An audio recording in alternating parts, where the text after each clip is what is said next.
Thank you. I was going to save some of these comments for the end, but I'm going to actually just state them up front, and maybe I'll reinforce some of them at the end of the evening. So I just wanted to welcome everyone here to the 7th and final meeting of the Public Safety Advisory Task Force. I just wanted to just put out some thank yous to everyone before we even get started tonight. First of all, to all of the members of the task force for doing this. I really appreciate you giving up so much time. This originally was going to be a six meeting process. It ended up being 7 at your request, because there were issues we wanted to take more time to really truly flesh out. So we definitely wanted to make sure that we had that opportunity. And so really appreciate you giving your time and your input and expertise to helping us talk about how we can continue to chart a path together forward.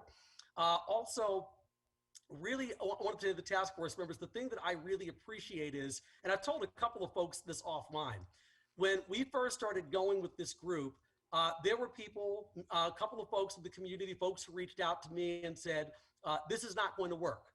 You know, Corey, you know, you want to have this process where you want to bring together a truly diverse group of people to have a conversation about public safety. And this is not going to work. You're not going to get anything out of this. It's not going to be successful. And my feeling always from the very beginning was the collection of people on this call are folks who are informed, they are passionate about this issue. And I think the diversity of the group, frankly, is what builds in the strength of the group.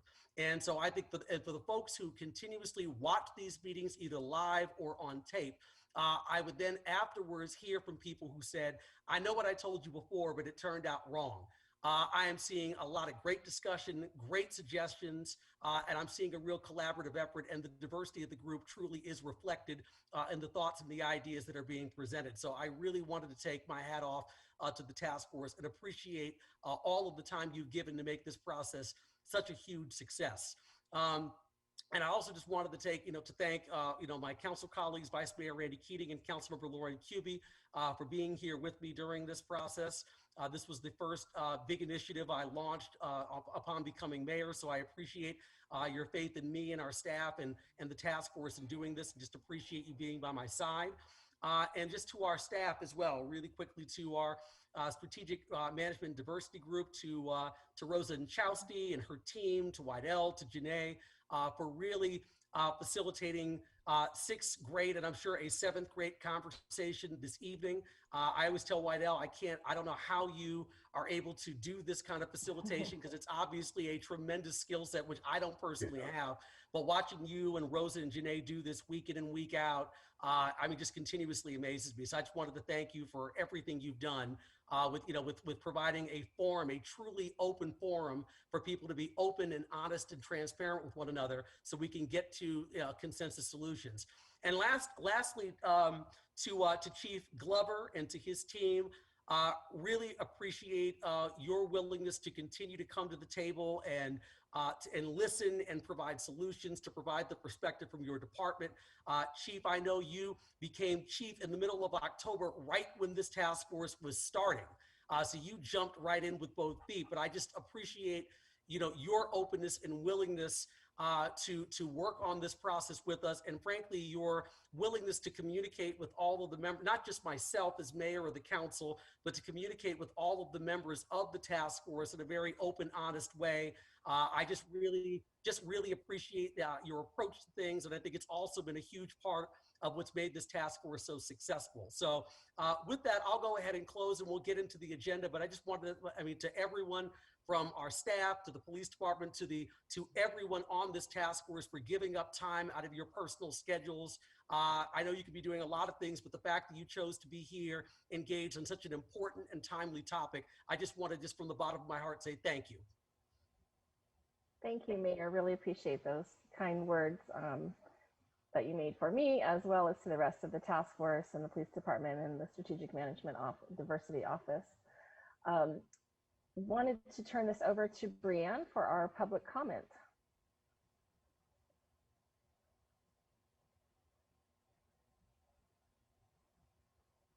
We do have one public comment that I will read out loud for the record.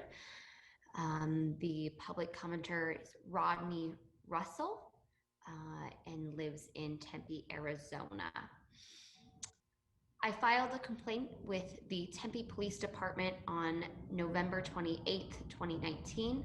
The complaint was unfounded by Lieutenant Collins of the Tempe Police Department. On February 7th, 2020, I told the Tempe Police Department I wanted to go before the Citizens Review Board about my complaint in writing. The complaint went before the Citizens Review Board in December of 2020. I was not allowed to be present at that review board. Lieutenant Collins presented the complaint to the review board and they agreed with his findings. I requested that the review board and was not allowed to go before it, and Lieutenant Collins, who unfounded the complaint, was. I do not believe that was a fair process. I had concerns and questions about how the Tempe Police Department handled the incident and still do. I spoke with Sergeant McManus with the Internal Affairs Unit and asked why I was not allowed to go before the Citizens Review Board, and he said the city ordinance on the review board was written that way. He has emailed me the review board ordinance twice, and it makes no mention of a person not being able to go before the review board as I requested. I believe Sergeant McManus was wrong about what the ordinance says. I spoke several times with Lieutenant Johnson about the complaint when he was in the Internal Affairs Unit before Sergeant McManus. I wanted to ask him 2 questions about the complaint process during one of our conversations. He said he was not answering any questions and hung up the telephone on me.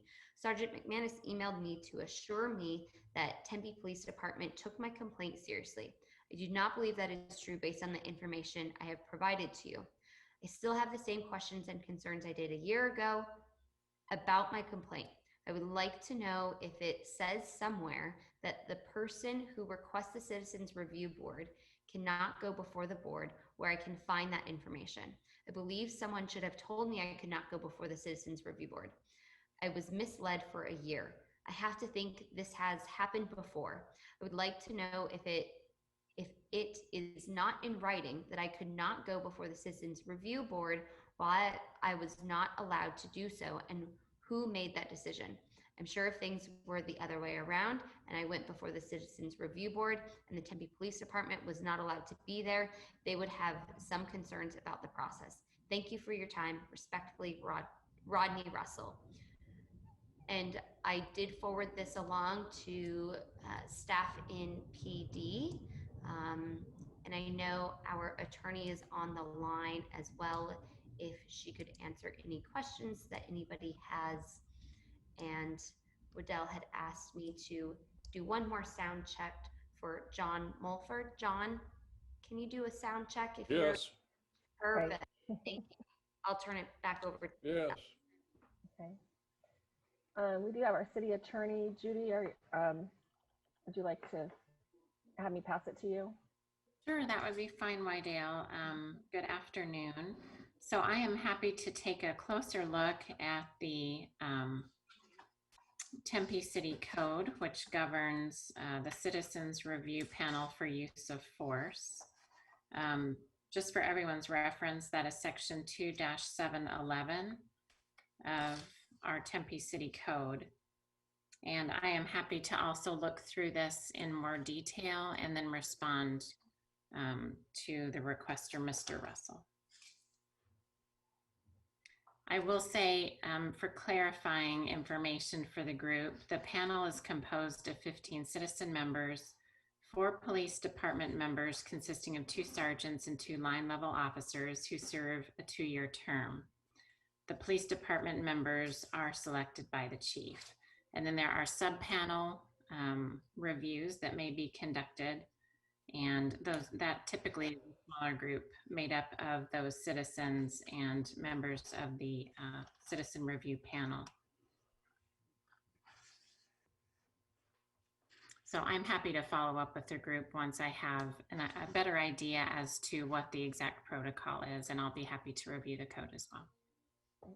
Thank you, Judy. Okay. So we have on our agenda next our session overview with Rosen Chowsky. Good evening or good afternoon, everyone. Always great to see everyone. And to the mayor's point, thank you for your dedication for 7 sessions. We hope that we will get through the agenda. We have a very aggressive agenda tonight, but I am hopeful that we'll get through it. So I just wanted to give you a quick overview. The next slide.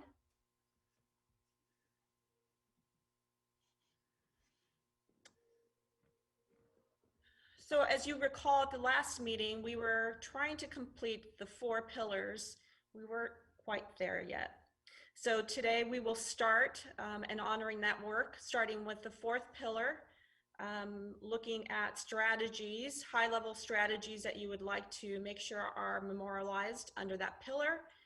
Then we will look at the additional submissions, which I want to thank those who submitted your very thoughtful recommendations for our city to consider. So we will go through those. Wydell, Janae, and I have looked at ways of trying to simplify that as much as possible. And thank you for those of you who also gave us feedback in the last week and a half. We really appreciate that. So all of you should know that there's a lot of communication with many of you, not just on the evening of, which we appreciate, and quite frankly, I will miss after tonight. But something tells me we'll stay in contact. So the 3rd bullet there for strategic planning, the support for the plan for adoption, or what we call ratifying or endorsement by this committee. We would like to get there tonight. And then obviously further conversations with our city manager, Andrew Ching, regarding the implementation plan, and then any questions you may have as far as next steps. So I will pause there because this is probably the least amount of time that we should spend on any item. The rest should be really about our conversation and dialogue and trying to distill the plan. So we can go ahead and move on. Thanks, Rosa. So again, I'm Wydell Holmes. I'm with the Strategic Planning and Diversity Office, and thank you for being part of the task force tonight. I do want to share with you some of the tech ways that is best for us to participate for this evening. We want to make sure that we're hearing from all voices and inviting others to weigh in. So I encourage you, if you haven't spoken up, to please do so. One easy way for us to manage such a large group is if you could raise your hand in your feature with your controls here on Zoom.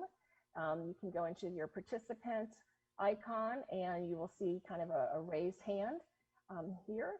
Or you can also go into reactions if you have a newer version of Zoom. So we'll look for those hands and we'll call on you in order that the hands are raised.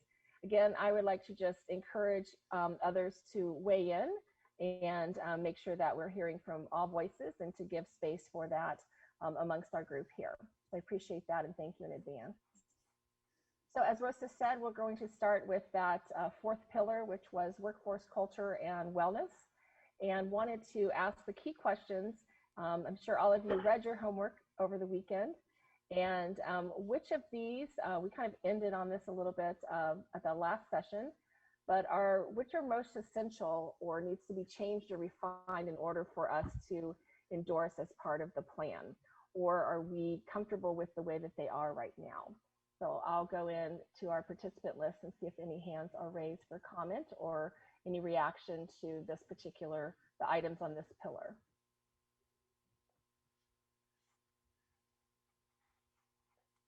I'm also looking for the view too, if you're physically raising your hand, but if you could do so in Zoom, that would help me a little bit. Yes. Go ahead, Jacob. I can't even see what's going on. Who was that speaking? Is that Keisha? That was Keisha, yes. Oh, yeah, go ahead, Keisha. No, I saw you. Keisha's Okay, so yeah, thank you, Keisha. Right, all right. And then if Keisha wants to raise her hand, we'll go with her afterwards. All right, so yeah, so I was looking at of course, aid from recruiting and developing an inclusive and engaged workforce. So my question is for 1 through 3 really is, who governs these ideas? Like who determines grassroots? Really the only way to see this is working is if the police department defers to outside resources who are dedicated towards grassroots work for communities affected by the Tempe Police Department. So, I mean, until material changes are reflected in the police department, any sort of hiring, I feel, must be suspended. And for those who believe that's radical or offensive, my natural retort is to say that, engaging in unlawful practices against the Black and brown and Indigenous and LGBTQ and unsheltered communities is offensive to say the least. So that's more of a driving force to make sure these material items are reflected, the changes are reflected in the police department, especially as we we're more or less concerned about making the police force stronger, especially in the wake of House bills such as 2310 and 2420 and State Bill 1333, respectively. So it's just a lot of questions that I naturally ask when looking at this part of the pillars. Okay. Thank you, Jacob. Other comments, reactions? Alana? Yeah, I think then Arlene. just following up on Jacob's comment, I definitely understand the concern. And potentially maybe this is an area of growth, an opportunity for the police department as well as external community partners. So I still think the police department needs to control this, but I think that there needs to be greater cooperation and collaboration in this area. So maybe there's an area of compromise with respect to the controls and the things that the police department is looking for, but also a need to acknowledge a deeper opportunity to collaborate with grassroots organizations in the community when it comes to the outreach for the recruitment purposes. Okay. Arlene and then Viri. Thanks, Wydell. I think Jacob brings up some very good points. Would it be possible, without gumming up the process here tonight, for City Manager Ching or Chief Glover to address implementation of those ideas?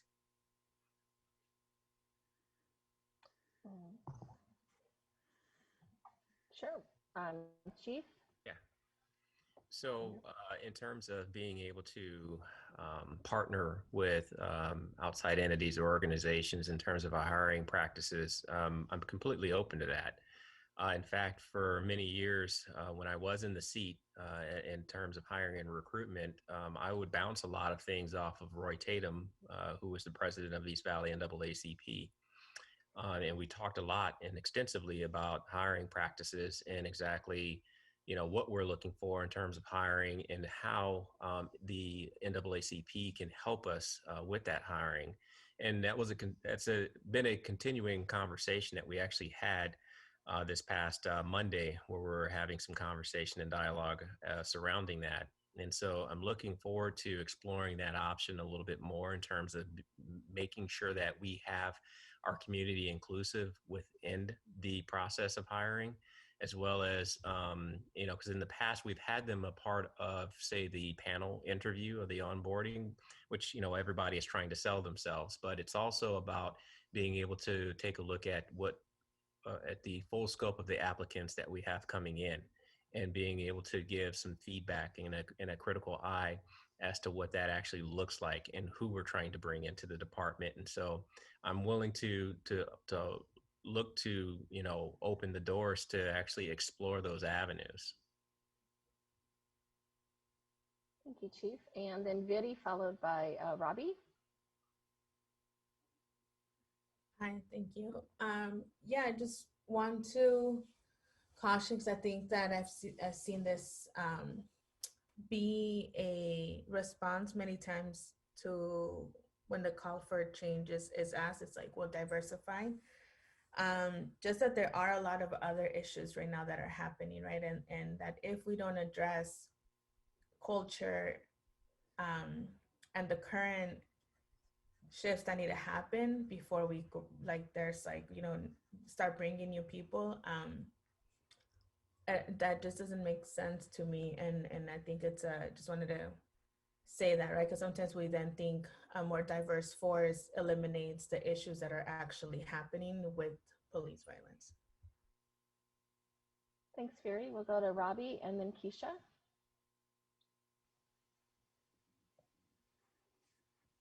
Oh, Robbie, we don't have volume on you.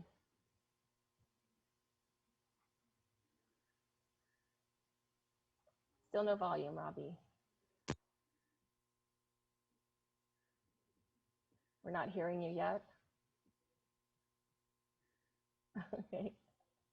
Okay, I'll move to Keisha and then I'll come back to you, Robbie. Thank you. Yeah, just to kind of piggyback off of what's already been said in the chief's statement. So one thing is BLM is just a little concerned with making the police force bigger before we are able to make these cultural changes. And I think that making these cultural changes before we continue to expand the police force is going to be vital to improving the way that the Tempe Police Department operates. And I may have missed missed it, but I think that it's important that maybe we even pause hiring and recruitment until that culture shift has changed. And also, who determines? I guess my question really is, who determines how that culture is changed, and who gets involved with doing that work? Thank you. And I'm going to push back to Robbie a little bit here, see if we have volume now. Does it work? Yes, thank you. Okay, Thanks, all right. Keisha. Bye-bye. My question I posed in the chat, I feel like we jumped ahead. Like, I don't even know what the makeup of is the Tempe PD. Do we know about the diversity, gender, ethnicity, language, culture? I haven't seen any data. I can't find any online. So I don't know, Chief, if you have any of that or where we can find that, because some of that information should have been provided, I believe, either in the first or second session that we did in the Public Safety Task Force. So if you had received documents early on, you may want to go back and take a look. It should be a complete guideline or guide exactly as to what our breakdown looks like demographically in the department. Right. And at maybe one of the breaks, Robbie, I can drop those documents back in that we did have on regards to the police demographics, if that would be helpful. yeah, I don't remember seeing like language spoken or anything like that. I didn't see those kind of things. I think that this is about just to get more detail. So if we want to move forward, we need to know what we're moving forward from. Okay, great. Thank you. And then Michael? I'd be interested in seeing racial equity standards being actually incorporated into the hiring, not even incorporated, but transforming the hiring process.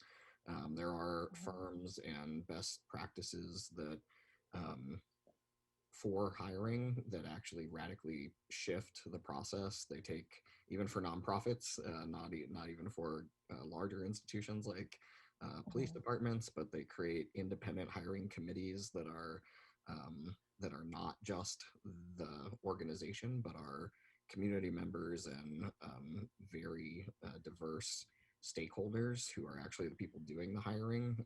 So there are best practices and people who have established how to hire in a way that is more equitable and just in terms of racial equity.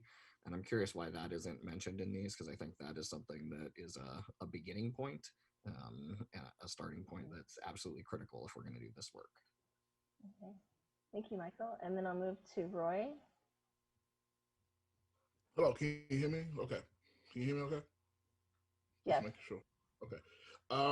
I just want to share a bit of this journey, because these conversations that I'm seeing are conversations that have been happening for almost 4 or 5 years. And I remember early on that many people wanted to see, they were calling for diversity in the police department because they were tired of just seeing the same white male officer present. So there was a huge call for diversity in the police department, and we as the NAACP tried our best to see how we could get diverse officers. Many people felt that there would be better cultural competency. Many felt that there would be a better understanding. Many felt that there could be a better relationship developed with the police if there was more diversity in the police department and in the leadership. And so what I just want to reiterate is what's been asked for is actually being delivered. And I mean, we're looking right at it with Chief Glover now as the first African-American chief. I mean, he's just been the chief now since October, as it was stated. And so I don't want us to cut off our nose to spite our face, because the progress may not look the way we want it to look today. Because once again, these conversations are not new, and these conversations have been happening for 4 or 5 years explicitly. And many that have worked in the city of Tempe remember some of those conversations, and they weren't always pleasant. So I'm happy about where we are in the hopes of making more progress. So I appreciate everyone saying that, but I just don't want us to, I don't want those that want more change to get discouraged because they don't see that change. And I don't want those that have been working behind the scenes to implement the change, for those that feel ungrateful, for those that, you know, feel that their work is overlooked, and we're not thankful for that. So I just want to put that out there and put it in perspective as to where we are, as to where we honestly are in this conversation and in this work. Great.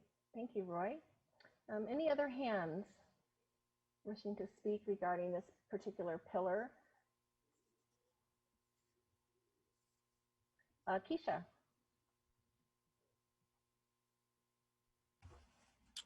Just real quick for clarification, are we we're doing the full pillar? If we're able to address the full pillar A, B, or C, correct? Sure. Yes, please. Okay. So I guess to move on from A, unless anyone else has any other additional comments. I think in the prioritizing, requiring ongoing, in number B, I think we need to add an additional number surrounding the tracking behavior toward mental health metrics more often than annual evaluations. I think we also need to include something that outlines mental health evaluations immediately surrounding use of force incidents involving murder or death. Officers need to be removed from the force for no less than 30 days worth of time until a mental health evaluation passes they receive a passing score on their mental health evaluation. And I know in previous conversations there has been, I guess, exposure that the current mental health evaluations are actually not that hard and anybody could pass them. So maybe also including that those mental health evaluations need to be more stringent in what they're evaluating exactly, and be more holistic of their personal, to include their personal mental health around their family, and also their mental health surrounding their employment. Thank you. We're moving to Michael Soto. Thank you. In B Followed as by well, Robbie. Thank you. in B as well, I'd like Sorry, to. Michael.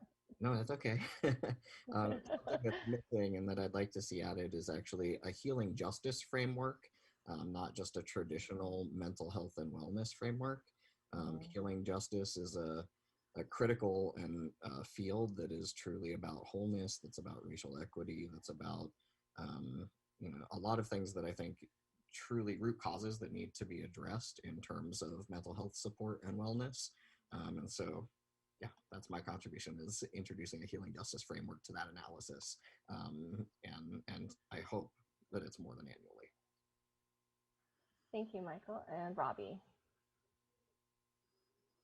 Actually, I wanted to respond to Keisha and to Michael, because I would appreciate, Keisha, what you think could be done in these post-incident evaluations? Like what else what would you think would need to happen? And then Michael, how do you see that integrating into this? 'Cause having, I've been doing it for a long time, and I'm not saying it's right, but I want to know, how do you want us to do it? How would we suggest somebody do it? Because if we're going to contract for it, then we need to know what we're asking them to do. So I just wanted to get more information from all of you about what you're thinking. Yeah, I'm happy to respond to that. I mean, I honestly don't have a comprehensive understanding of the current mental health evaluations or how they're held, but I do know that in Officer Kerzaya's situation, he had some PSD situations that he was dealing with prior to his incident, the second incident, and there were, I believe, I forget the officer's name, but there was some domestic violence issues that were happening in another officer's personal life that then contributed, I believe, to the way that their behavior is in the community. So I feel like something that needs to go into these mental health evaluations is again, like I mentioned, a holistic view of their mental health, and not just checking a box. Not just an evaluation that checks some basic boxes that pretty much anyone can pass, especially if someone's already, doing treatment or taking medication for PTSD or some sort of mental health condition. Those need to be taken a little bit more seriously, I think, in evaluating their performance on the job, especially if they've been involved in use of force incidents that, result in death. And Michael, I think Robbie addressed the question, maybe to Yes, expand ma'am. on that internet connection. Absolutely. A great question, Robbie.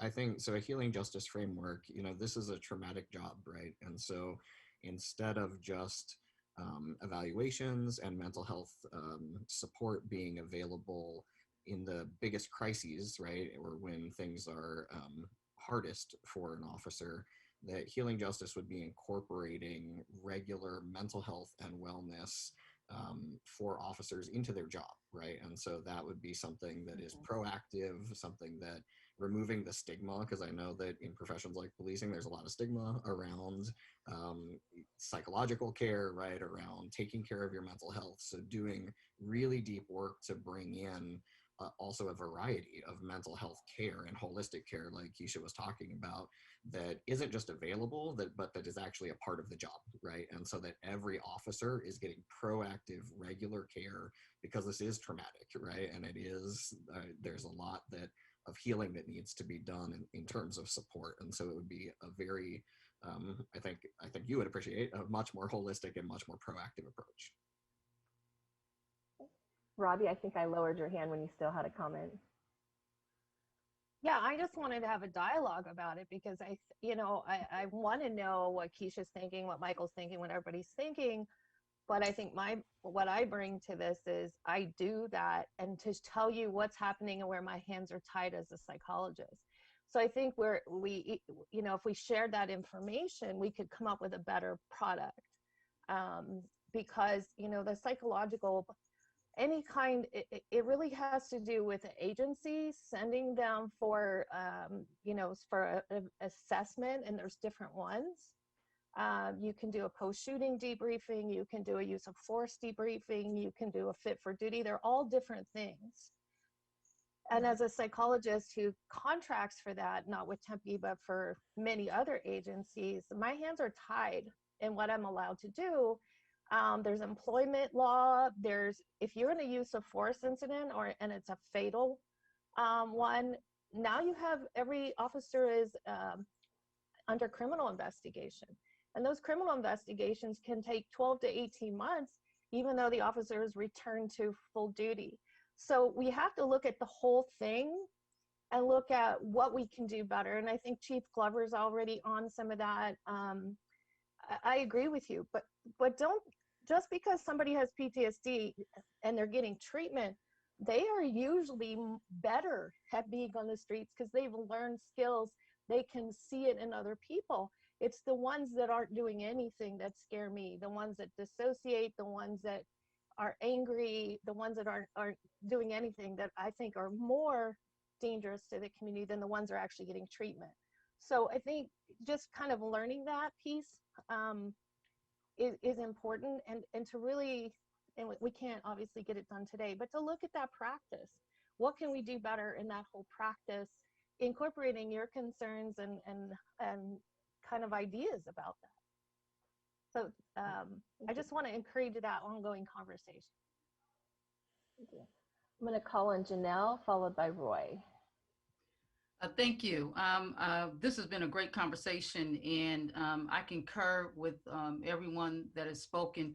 A couple of things that I wanted to add to this was when it comes to governance, as far as how things are rolled out, I believe what most of our concerns are, and I believe Roy said that we've been at this for he and his group have been at this for like 4+ years, looking at diversity.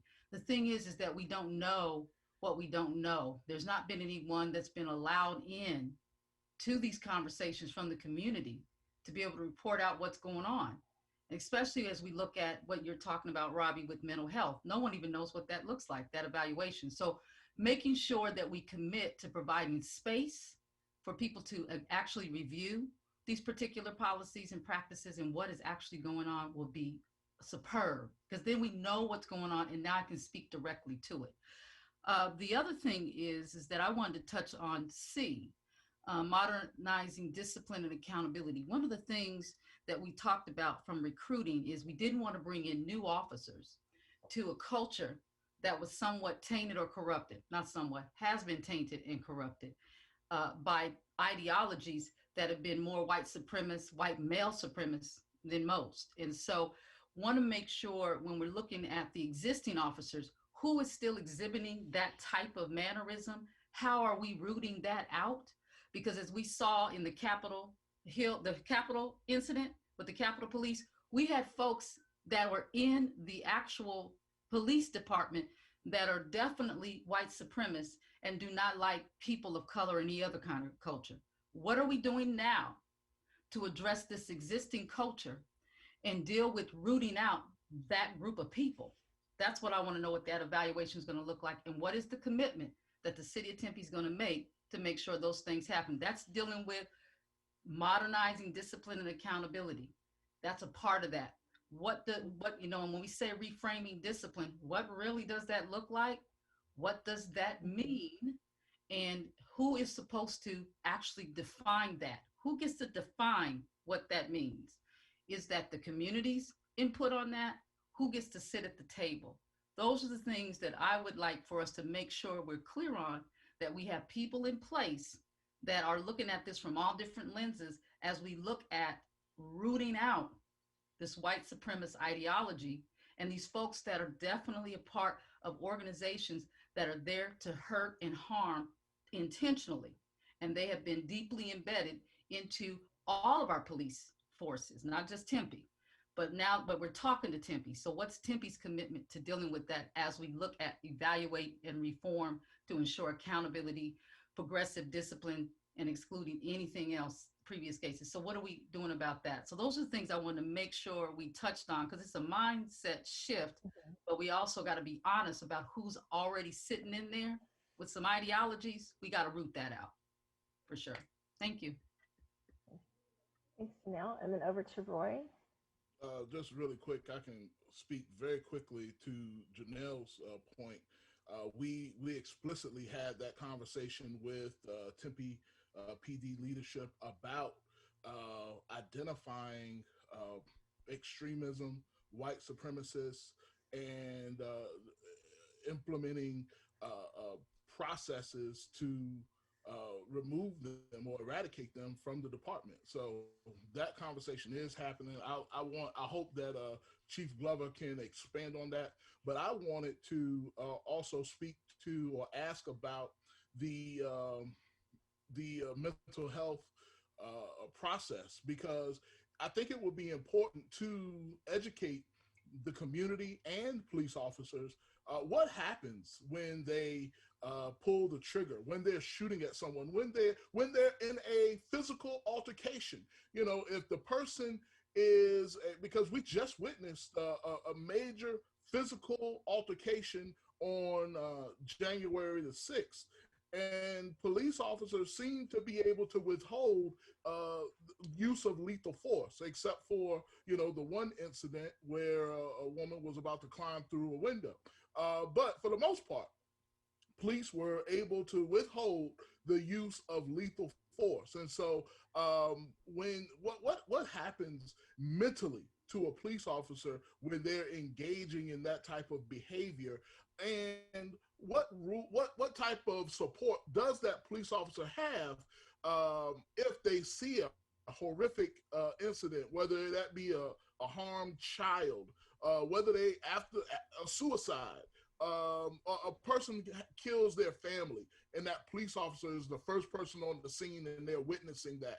Is that police officer expected to leave that scene and go to another call for service and expected to perform as if they didn't just see a traumatic incident an hour or so before? What supports are in place for officers that experience traumatic incidents to protect themselves mentally? I think that's important to understand. Thank you, Roy. And we'll move over to Michael with no other hands up. I just kind of wanted to build off of what Janelle was saying.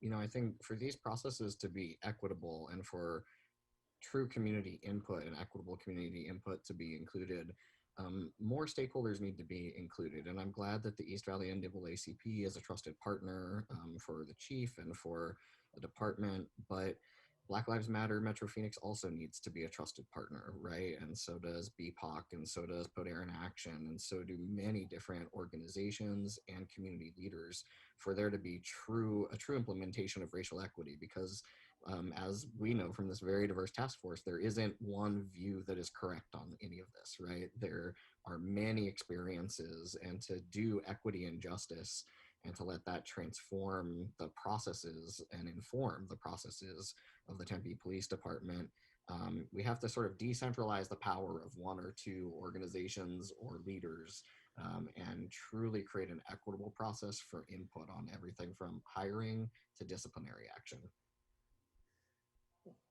Thank you, Michael. We'll go to Genevieve, Robbie, then followed by Genevieve. I'm happy to answer those questions with the process in many different ways. There's ones that are doing it well. There's ones that aren't doing anything when it comes to law enforcement and public safety, fire. But yes, I have officers who've gone from a child drowning, death notification to a multiple fatality with 5 family members, and they're still on a 10-hour shift, and then they have 3 more days to go on their shift. So, being someone who works with that and going, how do you not react? I've always suggested they need sabbaticals. We don't need it to be punitive. We don't need to label them with a mental illness. Their brains are tired. Their brains are injured. So this is something I would be happy to help with. I don't want to take up the time, and I don't want to take up all the time in that, but that's what I do. And I love hearing what you're saying. But I can only do what a contract allows me to do, and that feedback, because you have so many different types of law involved in it. If I could do what I thought was in the best interest of the officer and the community, would do probably different than what I'm allowed to do. So I just want to put that out there. The city does contract for those services. I don't know when the RFPs come out or how they're reviewed, because I don't pay attention to those, but I think that's something to look at. It's contracted services. There should be a request for proposals, and how those are evaluated and contracts are made would be something I think we should know about that. That's part of the data and information sharing that this committee would benefit from, to say, okay, how do you do that? And what do you allow your contracted psychologists to do? And what do you do to take care of somebody who gets injured in the line of duty? And we're talking brain injuries from this trauma exposure. And those are questions I don't even know. As far as I know, and I've asked for it from day one, City of Tempe, and I know the mayor and the chief are working on, still doesn't have a Craig Tiger bill. And that was signed in, I think it'll be 3 years in April. And I've given examples of Craig Tiger bills from other cities. Craig Tiger was an officer who committed suicide. And we have those. Surprise has one, Glendale, I can make those available. But what are other places doing well? Not that Tempe's not doing some things really well, but what can we improve? And what would be nice to see, Craig Tiger is a statewide bill that the governor signed. So what are we doing and why aren't we doing some of those things included in Craig Tiger? Thank you. And Genevieve? Yes, thank you. That issue that Robbie was bringing up sounds like a legislative issue. So that sounds like it might be one of those things that's a little bit outside of the span of control for Tempe. One of the things that I'm noticing, because there's been such good conversation, but I haven't quite heard this yet. I understand this is a public safety task force, but the definition of public safety is very large. And so a lot of what we're talking about here, I think, can be applied in a number of different departments in the city. So this, I guess, is a cue to, for Andrew to perk your ears up for the city manager. I think if you look at trauma, there's a number of different departments that can have different experiences as they're interacting with the community. I know I spent some time working with staff and who were fantastic and open to learning and listening and making changes when it came to how to treat people with disabilities or individuals with disabilities in city facilities. And so something that was brought to your attention and we had this conversation, but it was isolated to one particular department. So I think there's a bunch of these topics here regarding mental health and wellness and a number of different things that could potentially be a larger city conversation, because I think a lot, just the nature of this conversation deals with public safety. So it sounds like we're kind of thrusting all of this on the police department, but there are other departments, I think, that need to be considered as part of this public safety conversation. So that's my main point, my first main point. The second thing I think is that there was some comments in the chat around data, and I'm sorry, I have to put my data hat on only because that's some of my background, but I think that's a really critical component. I don't know what your internal HRIS systems look like or how you can track some of this stuff, but there's a level of let's call it technology infrastructure maturity that I'm not sure where the city is at from an implementation perspective. So I'm really thoughtful about what needs to come first, right? If policies get implemented, if they can't be tracked, if they can't be managed, if, let's go worst case scenario, a firing decision needs to be made, a termination decision needs to be made. Do you have the backup system that can get you there? So anyway, that's all I'm going to say about that. There's a lot more, but I appreciate it. Thank you. Thanks, Genevieve. So with that, in looking at the hour, we're going to go ahead. I want to make sure that we do get to the submissions tonight. We are going to circle back to each of the pillars with time permitting this evening. And that's kind of our goal to get to that.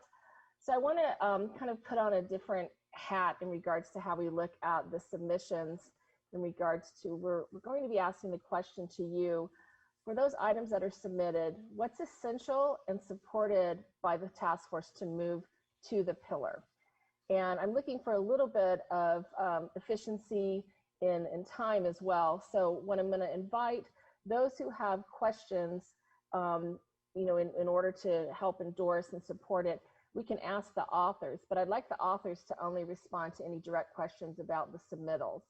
I want to share a little bit with you. I did take all the submissions and practically word for word, with a little bit of formatting just for organization, move them over into the following slides that were provided to you last Friday. I do want to just encourage us to leave room for others to speak in this space, and also so that we can also kind of gauge that broader support. So if you have questions of clarity, we can put those to the authors, but really we'll want to see what do we agree on that's essential to be moved to the pillar. And so I'm going to go ahead and move to the next slide. Again, just reminding you, please use the raise hand feature when you can. If I've missed you, it's because I only get to see so many people at a time on my screen as well. So I apologize for that. So if you're able to use the raise hand feature, please do so. So with that, we will go to our next slide. So these are submissions which I just labeled A and B. None of these are put in any particular order other than I did try to start to sort them by what might be a pillar to a certain degree. And again, the question is, of items A and B or B, what's essential and supported by the task force to move to the pillars? And Elisa will be moving things over, so I'll be clarifying which items you would like to move over if in regards to these particular submissions. So the first one is investing in Tempe social services. And then the second one, B, is crisis management and the role of Care 7.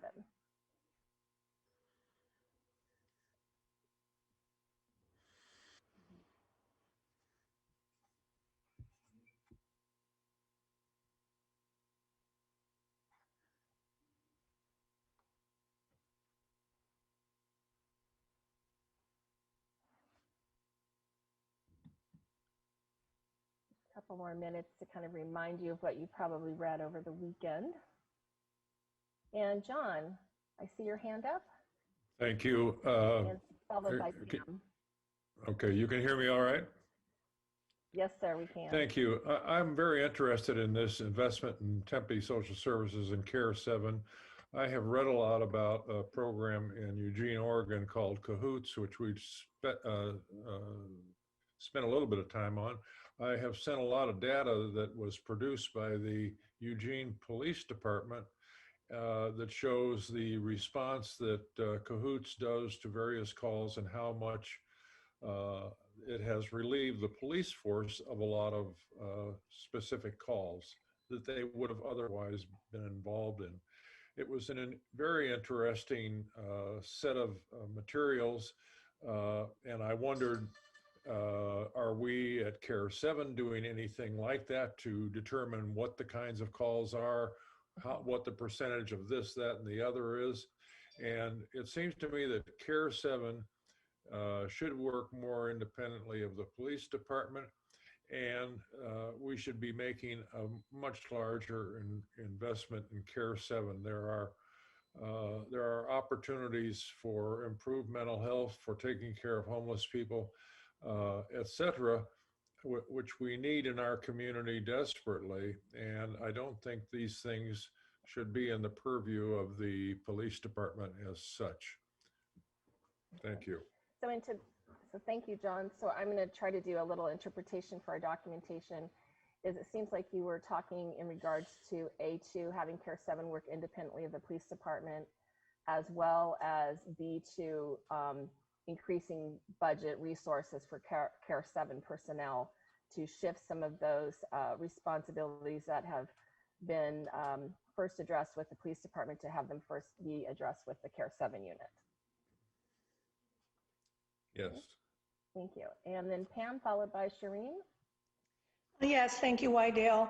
Under item B, under A5, is the homeless population, not just by the recent approval of the city council to provide for them, already about to get organized for safe spaces and opportunities for education and training? I think that happened recently on city council. Okay. And can you give me the reference number again, Pam? It's A5. Consider A5, organizing safe spaces for the homeless population. I believe that's being done. Maybe Mayor and Councilmember Kuby could comment. Yes, to that point, this is Lauren. We just recently apportioned up to $450,000 to pay for 24/7 hotel stays for the homeless to get us through the COVID crisis, where non-congregate settings are really essential, where people can bring their partners and their pets. And recently negotiated with Super 8 on that, but that does not relate to education and training. That is something separate. And so we have not, in fact, committed to that with that recent apportionment. I'm sorry, Lauren, we lost you there a little bit. Oh, sorry. Yeah, so the recent apportioning of $450,000 to $50,000 was for care 24/7 hotel rooms to take us through the COVID crisis and shelter people 24/7 with their partners, with their pets, and make sure that we can get people off the streets and not be in congregate settings. But it's not related to education and training, although there will be a connection with a continuum of care to get people help, but it's not strictly an education and training program. Okay, thank you. And then Shireen, and I think followed again by Lauren, unless you lower your hair. So Shireen. Thanks. I think these can be blended together. I'm not sure exactly where they go in terms of the pillars, though, because I think this is real important. We're trying to figure out where to fit them into those pillars. But really, we're talking about with social services and Care 7, and in a sense, what it does is it separates out some of the responsibilities that the police have traditionally been doing that maybe shouldn't be doing, and moving that to almost like another sub-agency of sorts. So I don't know how to fit those into the pillars that we currently have, unless we put it under community engagement as a subset of some kind, or create another pillar that basically focuses on human services, social services, that has been a police responsibility, but really shouldn't be. It should be responsibility of other entities that exist, because these are all these don't really address workforce culture and wellness as much as it addresses community culture and model. wellness. Okay. So I guess I'd like to ask that question. I think that A and B could be almost blended into one, because they both do deal with Care 7 and some of the same issues. Okay. But I don't know where to fit that. So I'm hearing blending A and B, and I think a lot of this echoes to Pam's point and John's, blending A and B, if I'm getting this right, as well as considering another pillar as it relates to public safety, that we would have a pillar on human services, social services. And I do, just as a editorial comment, I do know that the task force has talked a little bit in our past sessions about public safety is not just policing. So to your point, that might be something we do in a final document. You'll see as we go through tonight, I won't already have that column set up. So if you'll give me a little bit of grace on that, but we will certainly make the note here to put that into place. Thank you. And then I want to move to Shireen, or to Lauren, coming back to you, and then to Keisha. Yes, I think we've had many conversations about Care 7, and we've talked a lot about having an independent dispatch system. I don't believe the Cahoots model does that, but the Portland Street Response does, and they've been credited widely with that improvement as a best practice, that the actual dispatch system should be separate and apart from the police dispatch system. So I may be wrong, and that may not be a consensus of the group, but it seemed like there was a lot of, every session when we talked about it, that came up. Having a different dispatch as well as who is dispatched. Yeah. Is that summarizing it in regards to this human and social services model? Okay. Especially and when talking. Keisha, followed by Jake. Go ahead. Oh, sorry. Go ahead, Lauren. Right. My apologies. It's okay. Yeah, so I love the first and foremost, I think it's awesome that we finally are getting a shelter in Tempe. It's definitely well overdue, and I love the additional add-on to offer hotel stays. One thing I want to mention, we do have folks on the ground in Tempe who work very closely with the houseless population. And one of the things that folks are saying who are currently homeless is that they think it's, a beautiful option, one that they haven't had before, but also fear that there will be further criminalization happening because there is now a shelter bed. There are folks who have severe mental health issues and just trust issues in general, who are afraid to go into shelters, or who may not be the best fit for a shelter because of their mental health conditions, and afraid that now they'll be pushed and forced and criminalized for not being in the shelter, because now that there is a shelter there, there's now this, they're afraid there'll be this push to further remove folks from the places where they find to sleep at the moment because of the shelter. So how, I guess the question here is, how do we make sure that this option or these options include those who are the most vulnerable, who have mental health issues that cannot maybe be with the general population in a shelter because of their mental health conditions, but also don't deserve to be, in jail or criminalized, ticketed because they aren't in the shelter. Thank you. And then Jacob, followed by Genevieve. All right, so I guess I was corrected in the chat, thinking that Care 7 was directly under the police department, so apologies for not having that information 100% down. However, there's been talk about Care 7 utilizing a specific dispatch number that is separate from emergency services. I think that creates an inherent problem in itself, because you leave that up to the beholder as to if they choose to use 711 for instance, or utilize 911. I feel that not only obviously the police department is responsible for how to carry out these dispatches, but how they're dispatched in the first place needs to be handled and retrained, right? I don't really have the actual language for the types of cases how they're dispatched in Tempe, but I've seen it in Phoenix. And generalized offensive ambiguous language such as suspicious person, such as insane person, that underscores misunderstanding, or more like a stratified view of certain people who these are the subjects of these dispatch calls. So I feel that not only should it be under emergency services and treated and revered as such, but we should assess how these individuals are who are dispatching these calls are handling these cases in the first place. Because obviously there would have to be a marketing strategy behind a new number and things of that nature. But how many people would think to use that and not just call a police officer who's going to show up, and now next thing you know, the situation has gone awry.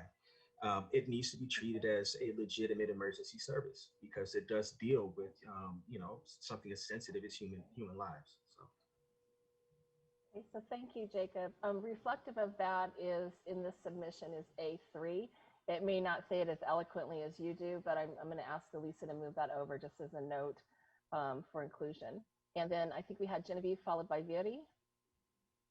Yeah, thank you. So totally echo everything that Jacob just said. I think we do need to document somewhere. I can't remember, I apologize, if the reimagining of the 911 and dispatch services had been included in that police model and accountability, but we should, in my opinion, absolutely include that portion. Yeah, number 3 in the police model and accountability section.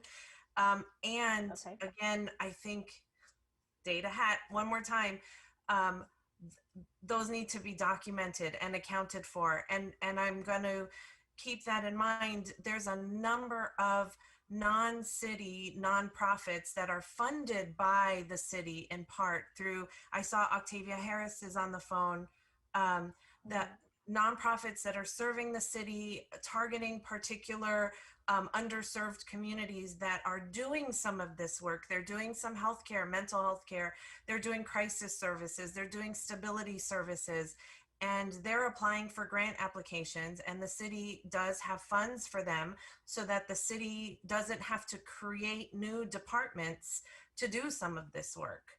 So there's an enormous opportunity for us to, instead of housing some of these services within the city and in the city budget, they're being done by nonprofits in the city. So I think that's another, maybe it goes in community engagement and human and social services, but there's collaboration there that I think is untapped, and that other piece of community engagement needs to be the marketing and the awareness of some of that, because listen, that process for funding those nonprofits, agency review, I've been doing that for over 8 years now, and I still don't know all the stuff that happens in the city.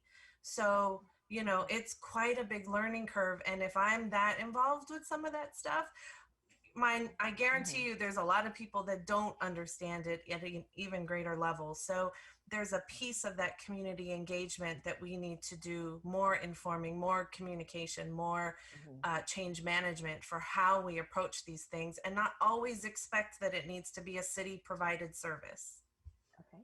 So what I'm hearing you say is the community engagement is to expand our communication about services offered by Tempe partners, not necessarily just the city itself, as well as leverage those partners that we are working with in regards to the human social services. Yes. Hoping I captured that. And then also tracking the data pieces that relate to those. Right, because if it's incoming dispatch to the city, but can be handed off in some way to some of those nonprofits that are doing some of that work, again, it's not just a city provided service. So, you know, again, I don't think this needs to be entirely a burden on the city of Tempe. It just is connecting those dots and making those connections. Okay, thank you. So Verity, followed by Pam. Yeah, I wanted to I think everyone's touched on this a little bit. It seems to be that we are talking about, redefining safety, right? And I think I even heard reimagining safety in a few of those words. But I think that in that it's, in Durham city, city of Durham, and other cities as well. But an example there, maybe y'all can research more. There was a task force that was created within the city to look at data, specifically of where the calls were coming, what 911 calls were coming, what were the biggest issues, and really explore alternatives to police for those calls, right? And I think to what Genevieve was saying, and Shireen, is, what are those functions of the police that the police shouldn't have, and what are partners that can fill those gaps? And I think there's a lot to explore there, but I'm proposing that, an idea like that, like starting a task force to look at some data and therefore create alternatives to police responding, seems to be something that is coming up, and Care 7 being part of that process, and the other programs. So what you're suggesting then is for data and transparency to include a note about exploring data that informs us where resources for which types of calls that we do get, as well as connection to the outside partners. I'd like to put in parentheses that something around Durham. I believe you're referencing Durham, North Carolina. Yes. Is that correct? Okay, thank you.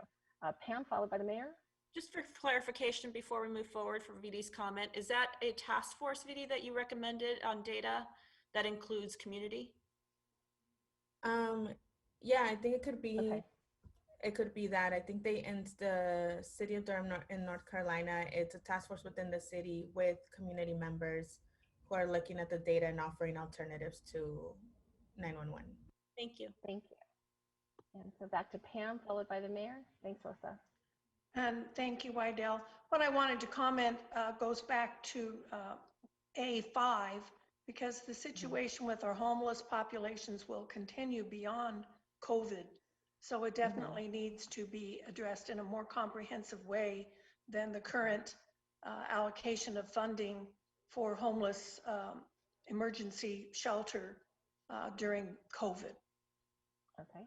So I'm going to ask Elisa to move A5, or make a note for A5 to go under Human and Social Services, and with the comprehensive piece of that to reflect Pam's comment. Okay. And then I'll move to the mayor. And I think that's going to wrap up this particular slide, Mayor. All right, sounds good. Thank you, Waddell. Just a couple of things I wanted to point out from what people said. I mean, just great comments.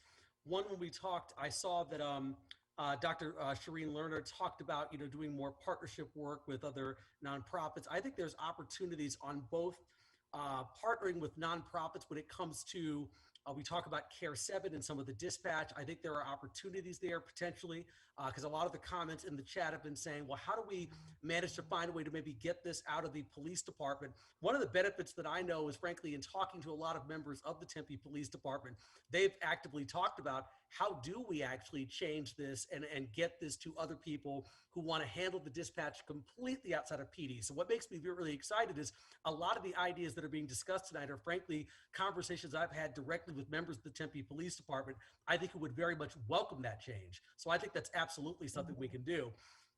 The second thing was talking about homelessness, and Dr. Lerner just put this in the chat. I just saw it flash in front of me. I do think there are ways to work with, the unsheltered population, through groups like, Tempe Community Action Agency, but also, of course, we've got a great human services department here at the city of Tempe. But I think it's a way of the city doing what we do best internally, and also making sure that we're partnering with a lot of our groups that have, decades of experience working with those populations. So it's not that we always, as you said, we don't have to always reinvent or recreate the wheel on our end. We've got a lot of very knowledgeable community partners who are already out there, who are ready for us to work with them as soon as we say that we're ready to go. The second thing, though, was just talking about a comment that Jacob made surrounding a kind of a separate dispatch number. I think that and he alluded to this, and I wanted to say it as well. It's going to have to be a huge community marketing effort, because let's say the reality is all of us on this call, I have to imagine, I'm pretty comfortable saying this, we were all taught whenever anything happened to call 911, period. And so it's not going to, so it's one about us, offering alternatives to our residents, frankly, not just in Tempe, but throughout the valley, alternatives to calling 911. But then it's also doing a massive education effort to residents, basically saying, look, this is not the right, this is not always the right call to make. So it's also getting people like myself or anybody else to snap out of, decades of training where we're taught, like, call 911 for everything. And so I think that not only do we have to kind of, create and implement those systems, but also make sure that we tell people, we inform the public there are other options, and we frankly need to utilize those options. Okay. Thank you, Mayor. I'll do a quick summary, probably not as eloquently as you just said, but for community engagement, definitely more education on alternative numbers, contact points to reach out for assistance outside of 911. And then you mentioned, so go ahead. Oh, sorry, I didn't mean to interrupt. I'm sorry. I just saw Jacob's hand, and I wanted to make sure it wasn't related to my comment before we kind of went forward. So, okay, Jacob. I appreciate it. I was just going to type it in here, but I appreciate y'all handing me back the mic. I think that if there does, because my personal opinion was that it should have been directly under 911, but if there does end up being a separate number, then I believe who just said that, I believe Robbie just put that in the comments as well, that 911 should also be taught to forward the call as well, because while we tend to look at things from the standpoint of equity and everybody being equal and not leading with bias, just be honest, there's people who do lead with hate in their heart, and they're going to look at things through that perspective and see this individual and want to call 911. For instance, when dealing with the unsheltered community, or seeing if an individual is racist and they see a Black or brown individual in a vehicle, they're gonna, we can't lead with people being as good-natured as we hope ourselves to be. And I feel like that's just, I feel like that's me taking a realist standpoint, but perhaps if we do have a separate number, that we should still make sure that the dispatch system is retrained extensively and thoroughly in the event that individuals do choose to view certain entities as a threat and call 911. So we've covered that a little bit in the A3 dispatch retraining, with or without a change in how 911 or other contact points are created. Did that get to your point, Jacob? In a brief hand, in my Cliff's notes here. Okay, so with that, we're going to take a quick break, and we'll come back to the following item C+. We actually go all the way through R, I believe, tonight. So again, we'll be back in about 5 minutes. So thank you again for your participation. We'll see you in a moment.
right, well, everybody, thank you. Hope you had a nice break. We're going to get started here. And I want to start off with Rosa when she comes back on screen. And I'm going to share a little bit of a different screen for you right now.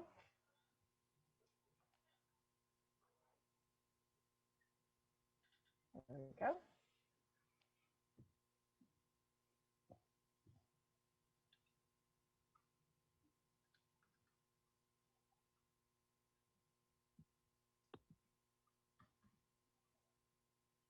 All right, and there's Rosa. So I said I'd hand it over to you as soon as we got started again. Okay, hopefully everyone's on. It is almost 5:30, and I wanted to share kind of the work that we still have before us for the hour and a half, just so you see if we look a little panicked on the screen, why? Because we're trying to condense all this work. So we have about 8 more slides, Wydell, of submissions, is that correct? Actually about 11.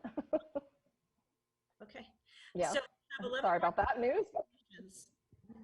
Some of the submissions, as you saw with the last slide, are things that we already have under the pillars, or there are things that kind of are alluded to as contextual explanations of things that accompany the pillar. I just wanted to share with everyone, we're still going to go through the slides and see how far we can get. The notes, the chats, whatever doesn't make the pillar will still be the companion piece to the strategic plan. And why that's so important is because Jeff and Andrew and others who will be involved in the implementation will need to have, who perhaps may not have been here, they need to understand the full conversation and spirit of what was said. As we all know, sometimes when we step away, we don't even remember what we had for dinner 5 days ago. So it's the same idea. So I ask you just to think about that as we're trying to move forward. I'm going to be quiet and see how far we can get. Some of these things, like the next slide, is about CARE 7 appropriations. And so some of it is already repetitive because remember, these submissions came from various task force members. Some collaborated, others don't know that they have already submitted those submissions, if that makes sense. I'll leave it there. We'll get started. Thank you. All right. So with this one, again, like Rosa said, item C is regarding CARE 7, which we have talked about a lot tonight. And then item D is pursuing the creation of a Tempe advocacy center. So I'm going to see if there's any hands raised before we move to forward.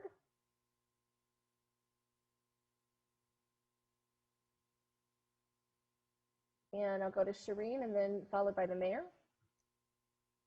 So if I could suggest when we do see something, I'm assuming that this is what you'll do is sort of lump things together. So even if we don't go through as carefully, you'll review was written for CARE 7 into how we just added that potentially added that fifth human services pillar. That will just be embedded within there as part, correct? Yes, we'll try to organize so that the document becomes a communication document as well as a document that helps guide the implementation. So we'll look for as much clarity as we can get on a succinct document. Thank you. And over to the mayor. Just want to make a quick point about part D. My answer is just simply yes. I mean, to everyone on the call right now, that is something that I am very committed. I know the other council members and our staff are committed to doing. So you have my word that that's going to get done. Okay. And so we will make a note here for Elisa to move that note to human services. D1 to yes. Okay, thank you. And then I would like to go to Lauren. Oh yeah, just to reiterate what the mayor is saying, the Family Justice Commission, which was created in 2015, has been on this topic since then. And so there's been considerable movement in this area, not necessarily independent of our group, but in a nice synchronicity. So you'll be hearing a lot more about this, and Human Services staff has really worked forward with a proposal that's going to come to council. Thank you. Right. Thank you, Lauren. So not seeing any other hands on this particular slide. I will take us to our next slide, which is in regards to laws and accountability. Oh, I'm sorry. I'm sorry. I believe I've seen John Mulford's hand go up and down. Not sure. Oh, I'm sorry. I didn't see it. John?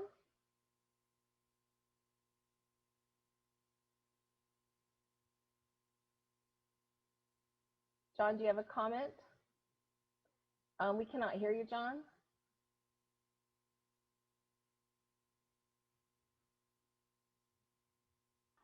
Can you hear me now?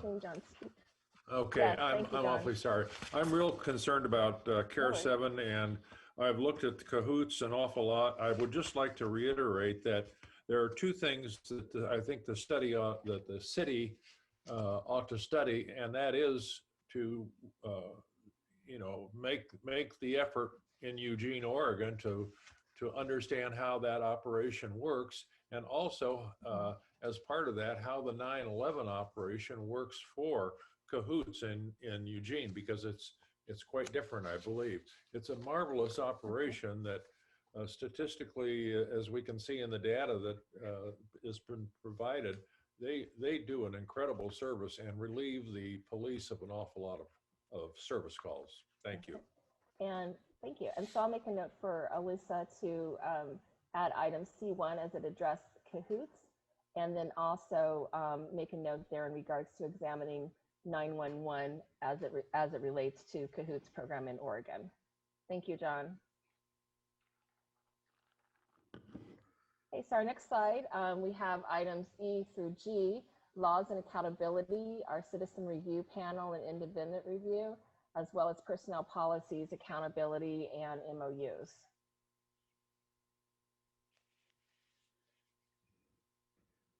And so Lauren? May I suggest item F, citizen review? Can we consider renaming it to resident review? Because we want to be inclusive, and you certainly don't need to be a citizen to be on you shouldn't have to be on a review panel. And we have many folks that live in the shadows, undocumented, and this could be, this is a point that we need to really emphasize inclusion. Thanks. Okay. So we'll make a note for resident review or a renaming of the review panel to be inclusive. And I think that one might go under community engagement. If it's in the wrong pillar, I'll make sure that gets corrected for us as we move forward. Keisha?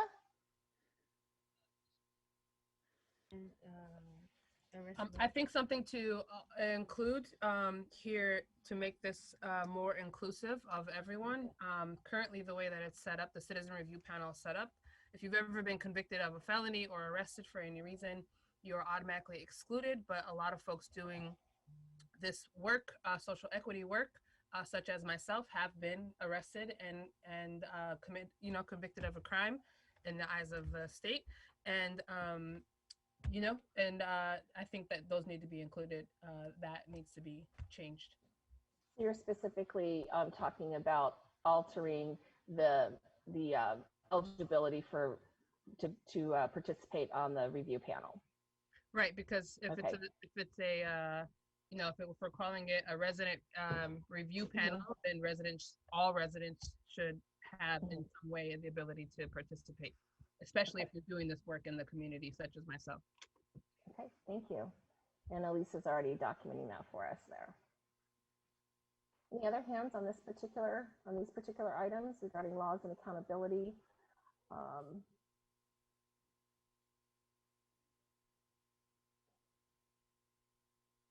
Okay. And so we'll move to our next slide.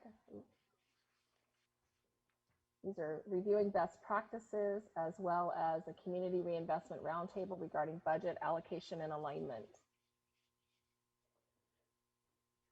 And Pam.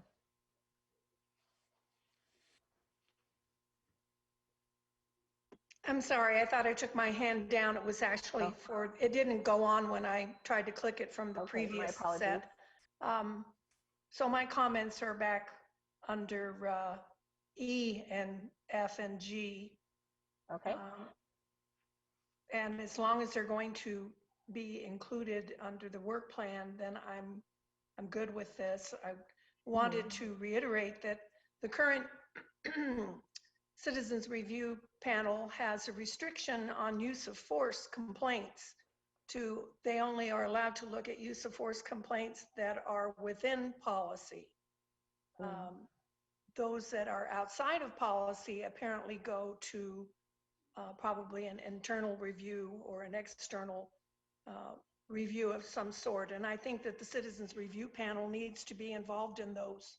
Otherwise, it really looks like they're trying to, I think I used the term circle the wagons, trying to protect officers instead of addressing the issues. And I think a lot of some of the problems that we have in the police department can be linked to the power of the unions and the degree to which they are involved with political activity both in cities and at the state level. I don't know what enables that, whether that's all in the MOU. I should remember this. I used to be on the city council, but the city manager is the one that negotiates the MOU. And to the extent that they hide behind, well, it's not our officers that are supporting a Tempe candidate because they're not allowed to by city ordinance. It's officers that are in Chandler or Scottsdale, but the money is all getting collected from people within the union to support candidates that they believe will support the things that they want and need from their union. So to better understand that, and this is not just for the city manager, but I believe that those elected officials on the council need to better understand what enabling legislation exists that gives the union this power, and what effect can we have on changing that, since these are all public employees.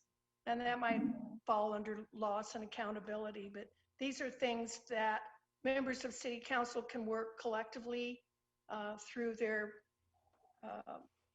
associates in other towns and cities across the county and the state to lobby for. And that's enough said about that.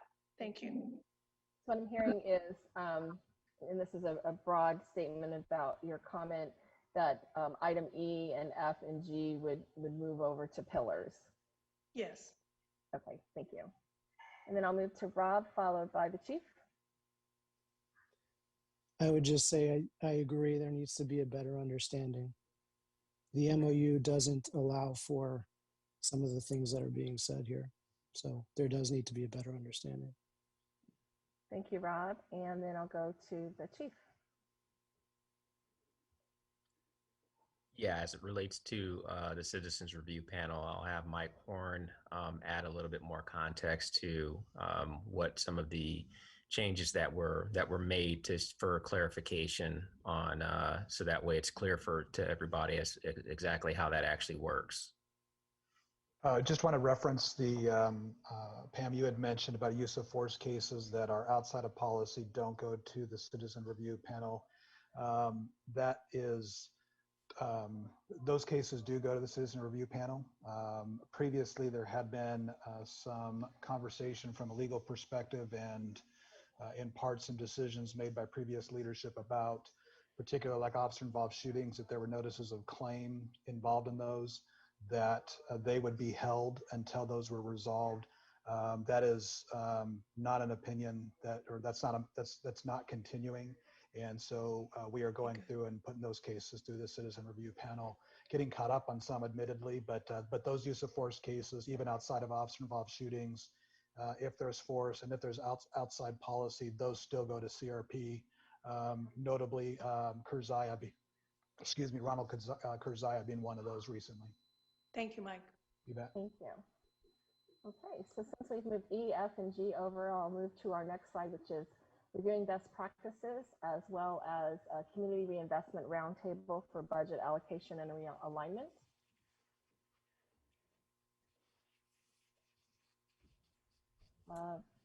Items that are essential and supported to be included with the plan.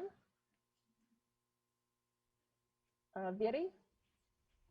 I just wanted to share that I think the recommendation around the roundtable for our different allocation could be tied with the earlier conversation about reimagining, reinvesting alternatives to police response. Okay. So moving item I to the human services new pillar along those lines. Thank you. Any other items on this particular slide? Okay, we'll move to submission J. And this is in regards to the Officer Hein and Keziah situation or cases. And there were some specific asks in here in regards to acknowledgement and reforms. Any item here that is essential and supported by the task force to be moved to the pillars? And with that, I'll have Pam. Yes, thank you, Wydell. I think in any plan, it's important to acknowledge best practices, both Tempe's and other cities, as well as short-term and long-term goals, because some of these things can be implemented with great expediency and others not so much. They require laws to be changed or ordinances to be written, et cetera, and people to be convinced to implement them. Okay. So I think those are good things to have as part of the structure of the overall plan, of course. Okay. So H to help guide the implementation Yes. pieces is what I'm hearing. Okay, thank you, Pam. And then Shireen, followed by Robbie. I'm going to move to this slide, I believe. I was going to agree. I'm going to agree with Pam. I was really unclear about, it seems very generic, H. Mm-hmm. And so I think we could talk a lot about, there's a lot of things Tempe does well, things that Tempe can do better. But I think those questions, if they're going to be included, have to be a little bit more focused to basically our topic at hand. And so it might be that we need to actually adjust those questions in some way. And maybe have them focus a little bit more on the pillars, or, you know, what is Tempe Police doing well? What is the city doing well in terms of human services? I think these are too general as questions, and we could get into down a rabbit hole, whatever you want to call it with that. So, and then I think we also have to look at it and say, what are we going to do with that information as part of it? We do a lot of surveys every year of the residents of Tempe, asking what are we doing well and what aren't we doing well. And then I know that that tends to guide planning and programming. So this would be the same thing. So I guess from my perspective, H is very general, and we have to really figure it out if we're going to include it in some way. Okay. And by inclusion, we could help it to guide the overall plan, but also to focus on specific pillars is what I'm hearing from you. Correct. And our task at hand versus our task at hand. Okay. Being so generic. Okay, thank you. And then Robbie had her hand up.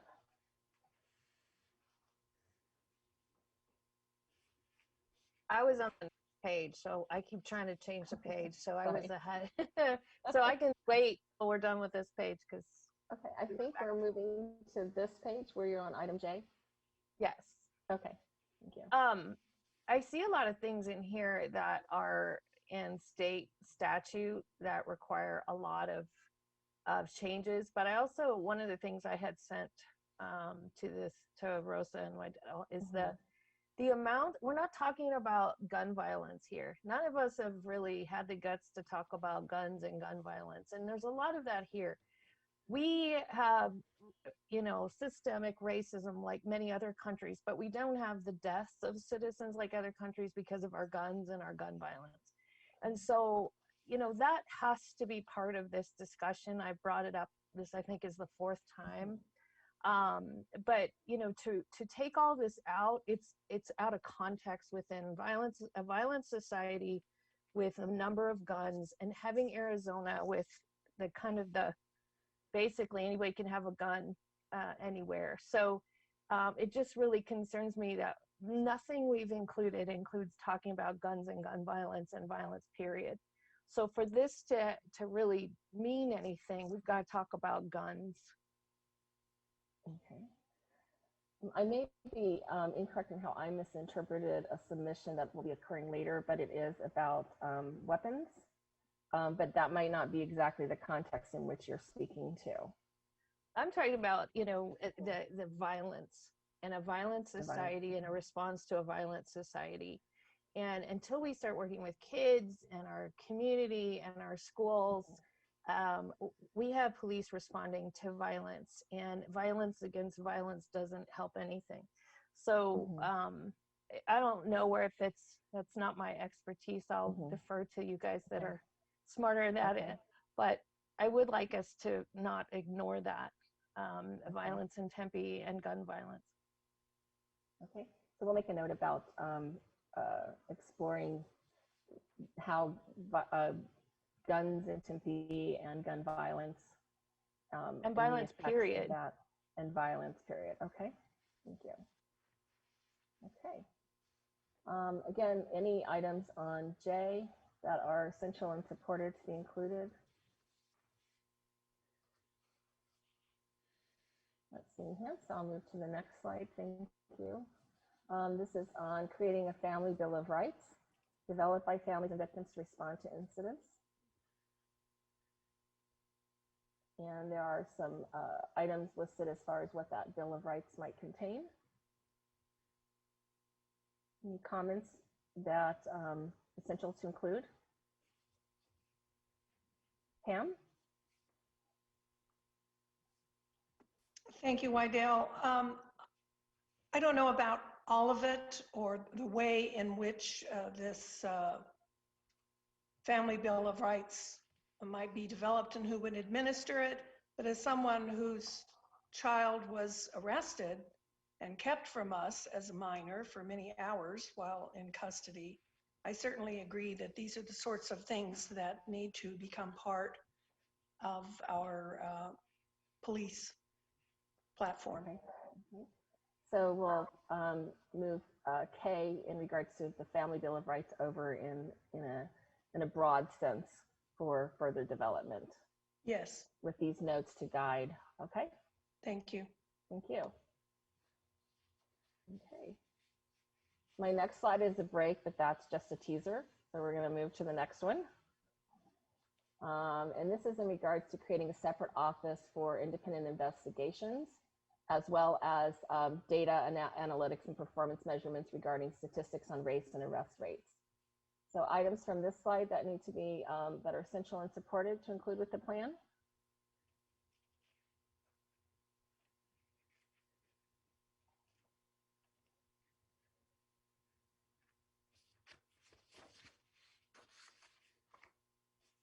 Keisha. Am I getting a thumbs up from Biri? I just have a clarification point.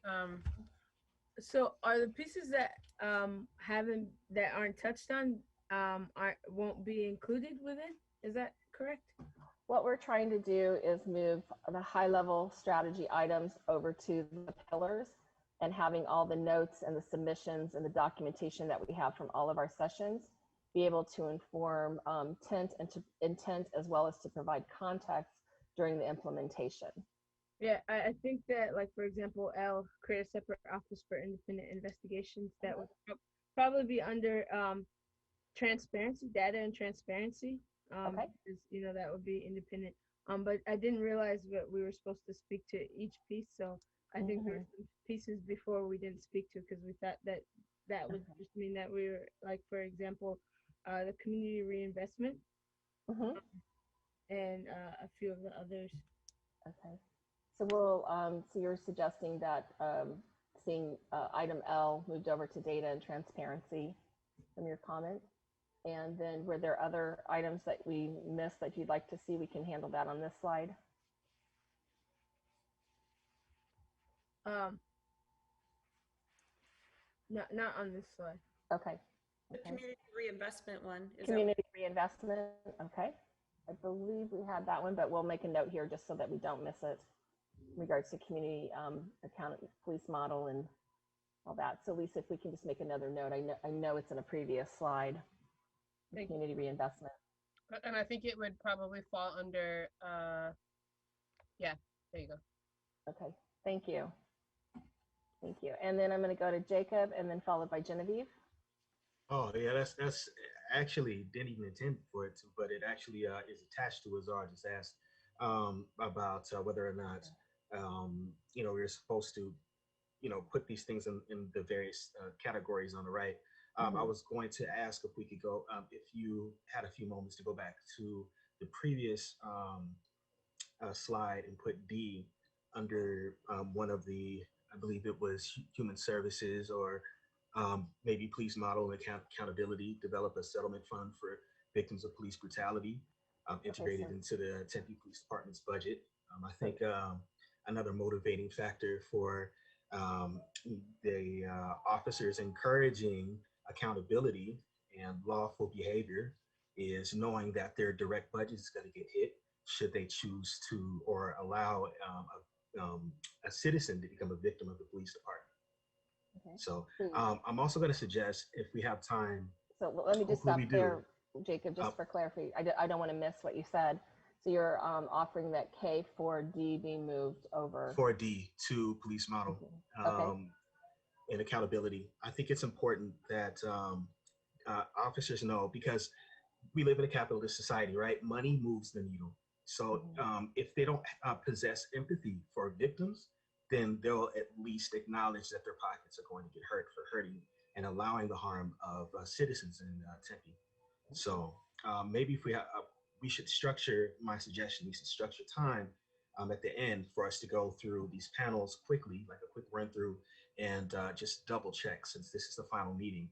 And as Zara said, had asked questions about whether or not we should have been putting each and every one of these things under specific categories this whole time. So thank you. And we do have time. We're going to go back through each pillar for the most part. We'll have a broad view so that we can catch anything. Genevieve, and then followed by Beauty.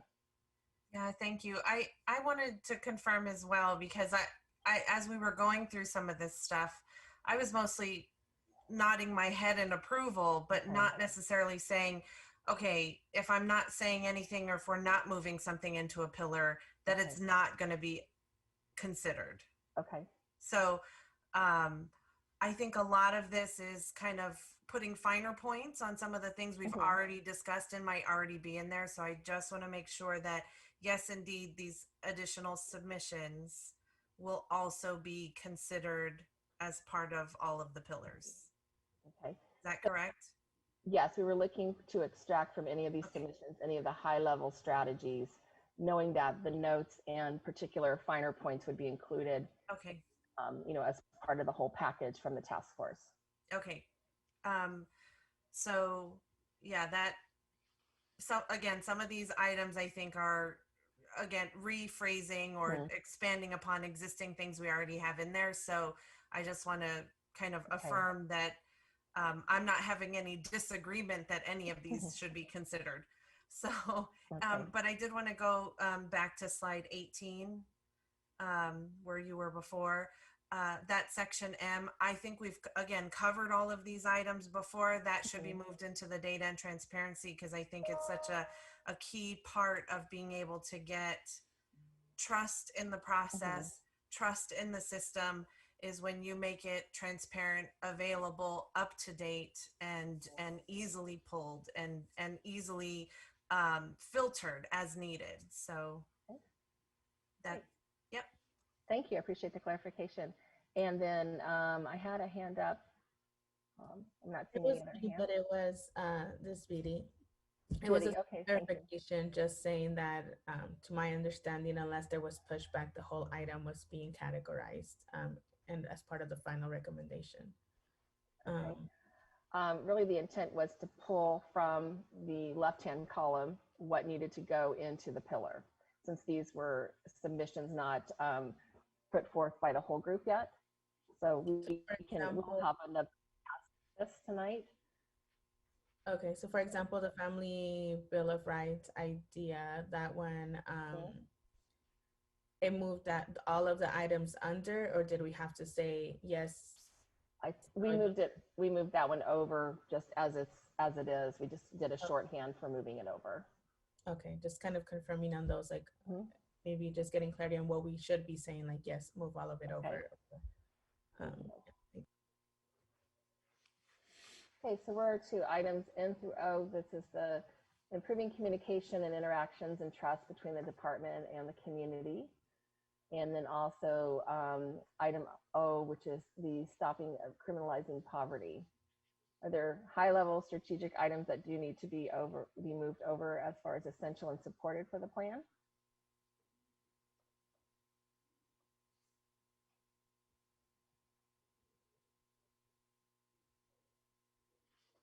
And with that, I see Keisha and Arlene. Keisha first.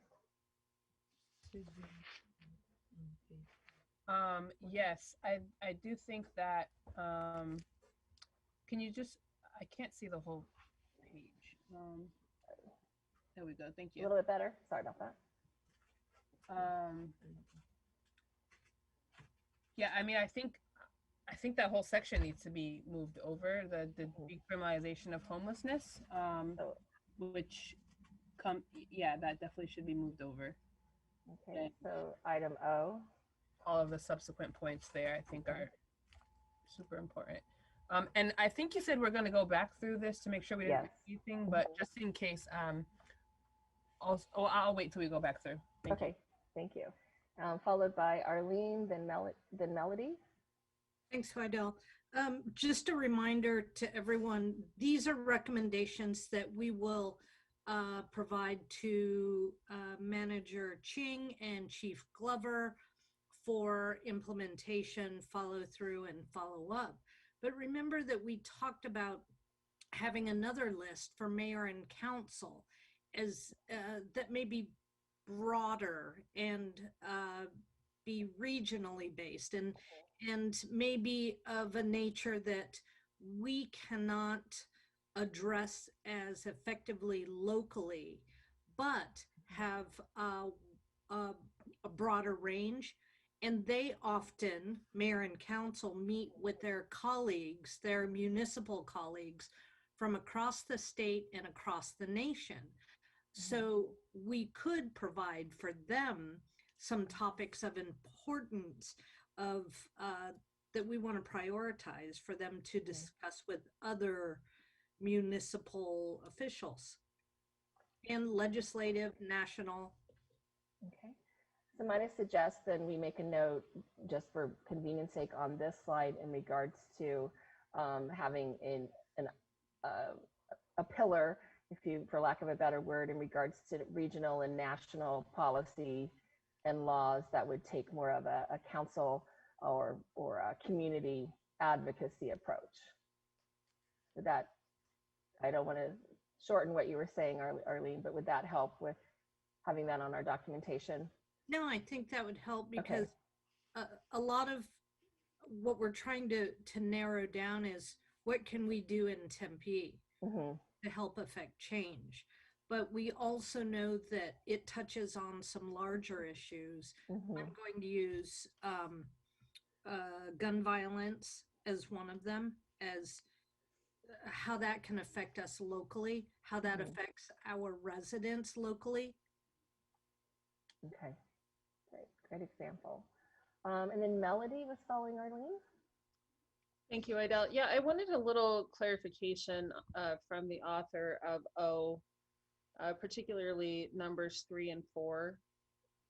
As written, it seems as if it's a form of racial profiling, really. And, so I think I get the sense of why it was written this way and what the purpose behind it is, but as written, I don't feel comfortable supporting O specifically. 3 and 4. Okay, so I'll turn it over to the authors of O, 3, and 4, which was a subsection of the task force that collaborated on this one. May I call on Jacob? Since I know he helped me make sure that I got these right in the slide. Yes. I'm sorry, I had to put my stuff back in one more time. Yeah. So let's see. Melody was asking for clarity around those items in the sense of were they reflective of racial profiling in regards to what would help get broader support for them. Yeah, Jacob, particularly 3 and 4, where there's, I mean, I think I get the gist of it, that petty crime, you're just kind of in the cyclical system, but I think we're treading on racial profiling truly, with those, and I'm just curious how you envision these rolling out, decriminalizing things like public intoxication, public urination, things like that. Well, I think there's racial bias and discrimination in some of these calls. Is that what you were asking? I'm sorry. Well, I suppose in order to address what's written here, it's a matter of changing laws, as opposed to turning a blind eye to the specific person committing these petty crimes. So I just don't feel that I can support the decriminalization of specific crimes based on who's committing them. Well, I mean, it's more or less how, honestly, I feel it's how they're being approached in the first place, right? So I mean, you can look at cases like, well, I hate using this example, but using cases like Muhammad, where where it's something that it's not necessarily an issue is in certain individuals are being let go. Their individuals are still targeted. Certain people are still targeted. I personally believe that had that not been a Black man who's part of the unsheltered community, things would have gone a different way. So it's hard for me to not look at things from that standpoint, because more often than not, you do see race is a part of the reason behind individuals being, targeted and ticketed and arrested at times, and even worse. So it does take looking at some of these issues and deciding whether or not they are things that hinder society and are deserving of specific treatments like that, especially when it comes to like the unsheltered community, because they do criminalize poverty at the end of the day. We live in a society that practices stratification from a fiscal standpoint, and then obviously race is the front part of that level of stratification. So they go hand in hand. So being ticketed for being intoxicated in public, that's another thing that's an issue that should be pushed over towards human services like a Care 7 or a Cahoots or things of that nature. That should not be something you shouldn't, because a lot of the times certain individuals are they're in a precarious position, right? So why are we going to ticket them and criminalize their position, right? Whether it's from a state of disenfranchisement, or maybe there's a different or worse issue. We look at that as a means to overly police individuals who really don't deserve that treatment. They deserve holistic treatment at the end of the day, and not policing and more fines because of the predicament that they're in. Okay, thank you. That makes sense. I would recommend, just looking at it, that we take a look at those exact behaviors that, I don't know if you can call it a victimless crime necessarily, but I agree with you. Maybe these things don't warrant a ticket or police interaction, but I think we may need to shift and look at the whatever behavior is being considered that, and rechange the law versus having an officer make the determination of whether or not to stop a person based on, I think we're encouraging the wrong type of activity with that type of structure, the way that it's written, versus looking at the policy, looking at the laws, and looking at it from a different perspective. If it doesn't need to be there, it doesn't need to be there. But I think putting that decision in the officer's hands and leaning it in one direction or another is probably the wrong direction. That's just my perspective. I actually had something that I actually wanted to give the rest of my time to Keisha, if that's all right. Thank you. Yes, she was next. She had her hand up. Thank you, Keisha. Yeah, I'd love to address that point. Just, I guess, in response, so we're not asking that. So when we're talking about decriminalizing homelessness, what we're talking about is yes, there's racial profiling that happens if you're homeless, but also there's classism that happens, right? The white supremacist society says that if you are black, brown, or other than white, you are less than that particular supremacist culture, right? And it also states that if you don't make X amount of money, right, you are a second class citizen. So once you have reached the point of poverty where you are living on the street, the criminalization is no longer necessarily a racial thing. So we're not saying to so what we're saying in this point is that rather than ticketing someone for jaywalking or urinating in public, or being intoxicating, public intoxication, giving them a ticket to go get treatment, right? Because there are a lot of sobriety sober living houses out there that cost money, right? And a lot of folks don't necessarily, if you're living on the street, you may not have a job to get into this sober living community to start with. And also, if you're ticketing someone for jaywalking, something as petty as jaywalking, and they're already living on the street or living in poverty, that is just furthering their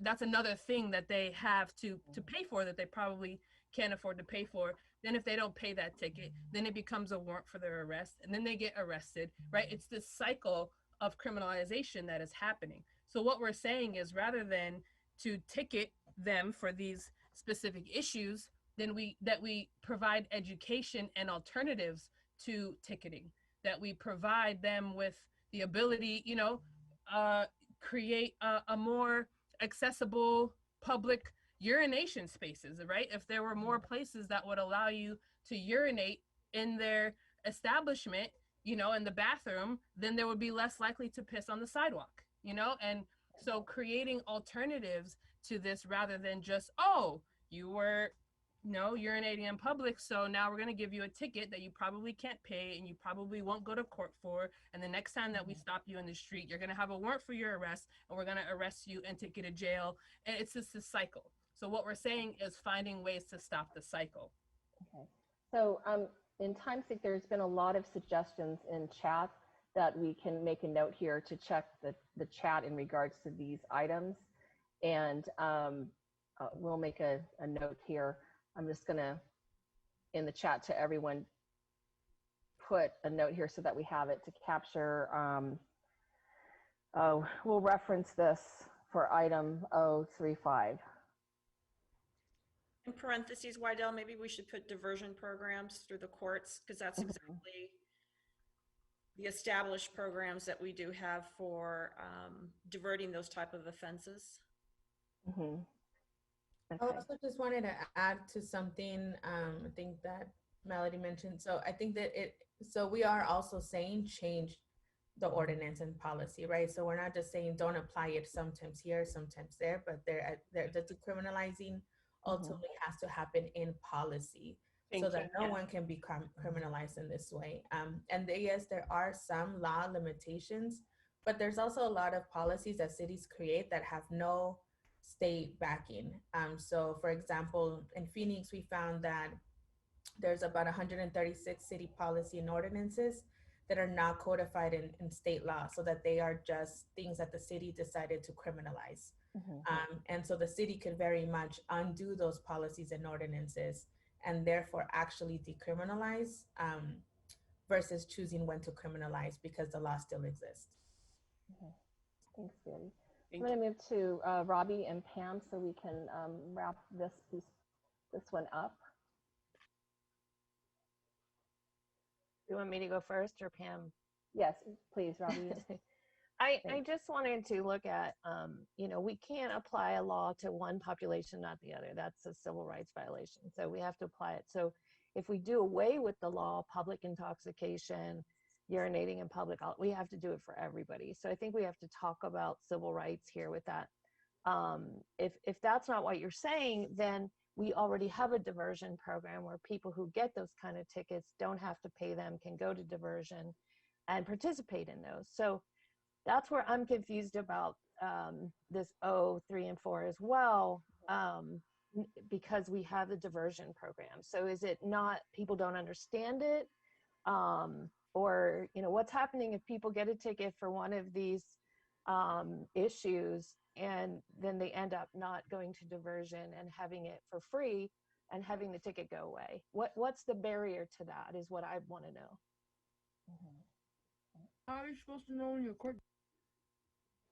Yeah, I mean, to that point, if you don't have a place to live, then going through diversion doesn't necessarily solve the issue either, right? I mean, if you're experiencing extreme poverty and or homelessness, then, you know, if you get a ticket for something like this, then you know, there's no solution. You're just going to go sit in a room, whatever the length of time is, 4 hours, 4 days, whatever that length of time is, and listen to someone talk at you and tell you how you're, you know, how you shouldn't be doing what you did and all the things. But you may not even have public transportation to get there. You may not even, you know, have a phone or an address, or so you're not getting at the root of the problem just by giving someone a ticket and sending them to a diversion program. That's not addressing the root of the problem. And we're not saying that we should do it for Black and brown people and not do it for white people or other. We're saying that this should be an overarching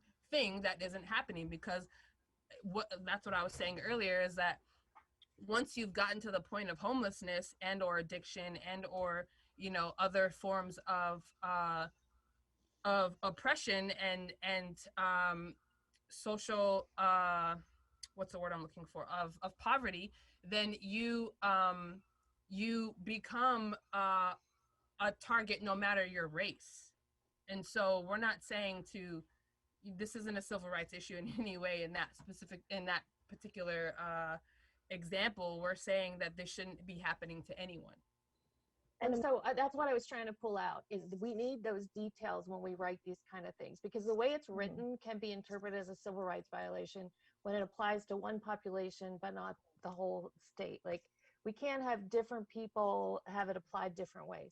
What you're saying, Keisha, is what we need to write down. We need to look at what are the barriers to diversion for people, so we put those services in place. So that's what I was trying to pull out, was that we document that, because that's what I think needs to be under O, is all of those barriers to diversion, the gap between the ticket and actually participating in the diversion program. That's what I think we need to make sure we're documenting. So thanks for that. And Wydell or whoever's typing, hopefully we got those. Yeah. Thank you.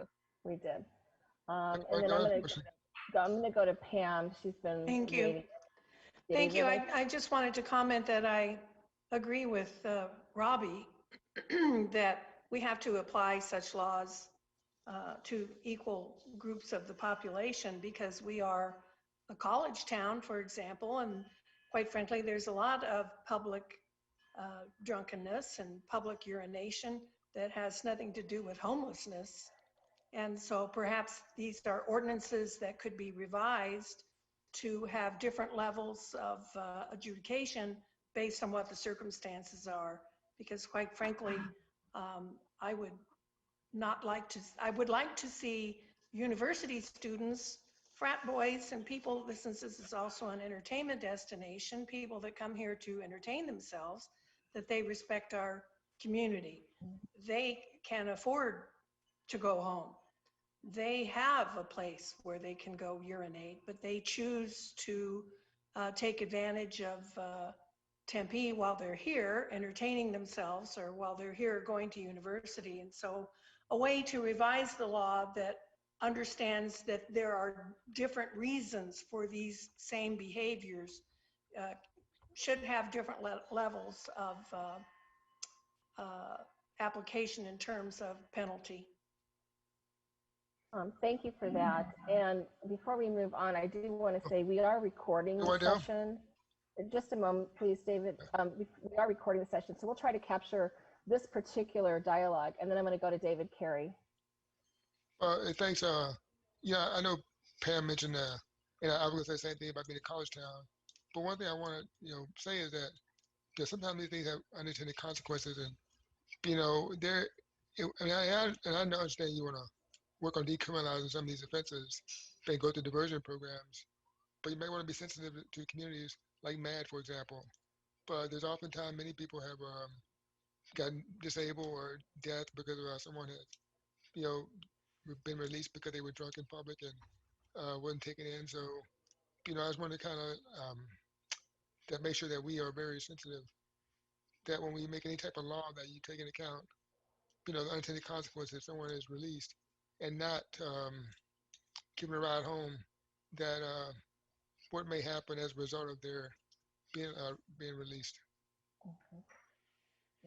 So I want to really do the conversation justice. So I'm going to refer back to the recording of this so that I don't miss it. I do think this is a point where we have different viewpoints, obviously, which is what we really wanted here on the task force. So that's good. So I want to just honor the conversation and document and capture that afterwards when I can review the recording. That would help a little bit to get all of the points that were made tonight on this particular item. So, and then with that, I'm going to go ahead and move to items P through Q. These relate to improving recruitment, hiring, and retention services, and retention for police department, as well as re-understanding public safety as opposed to policing, which has been a theme threaded throughout.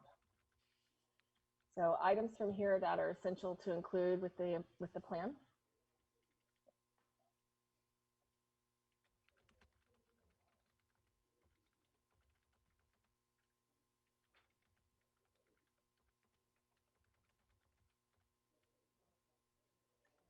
I'm not seeing any hands in our participant list here.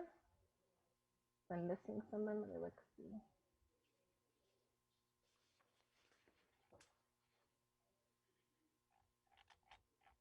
Okay.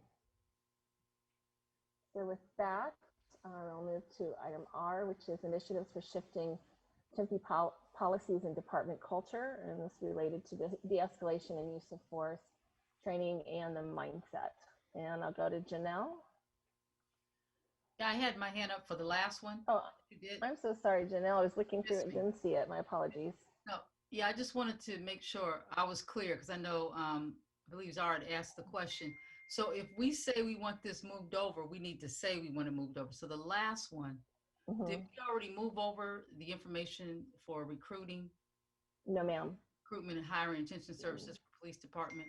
I know we were talking about freezing that, but we still need to make sure we're addressing it. Okay, so you'd like that one moved over. I'm sorry, Janelle, you just froze? I did? Okay. Am yes. I here? I'm sorry if you answered my question. So you would like item P moved over? Yes, for sure. Okay, thank you.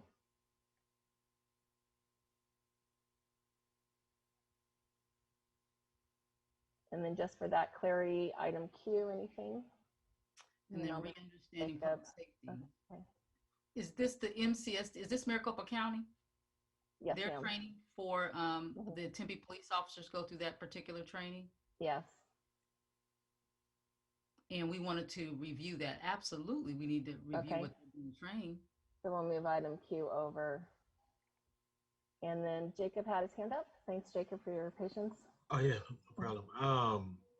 I would like to put P B under police model and accountability.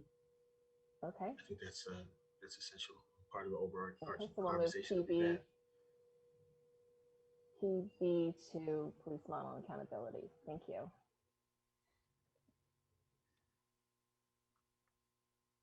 All right, so we'll move to, we've got 3 more in regards to submissions.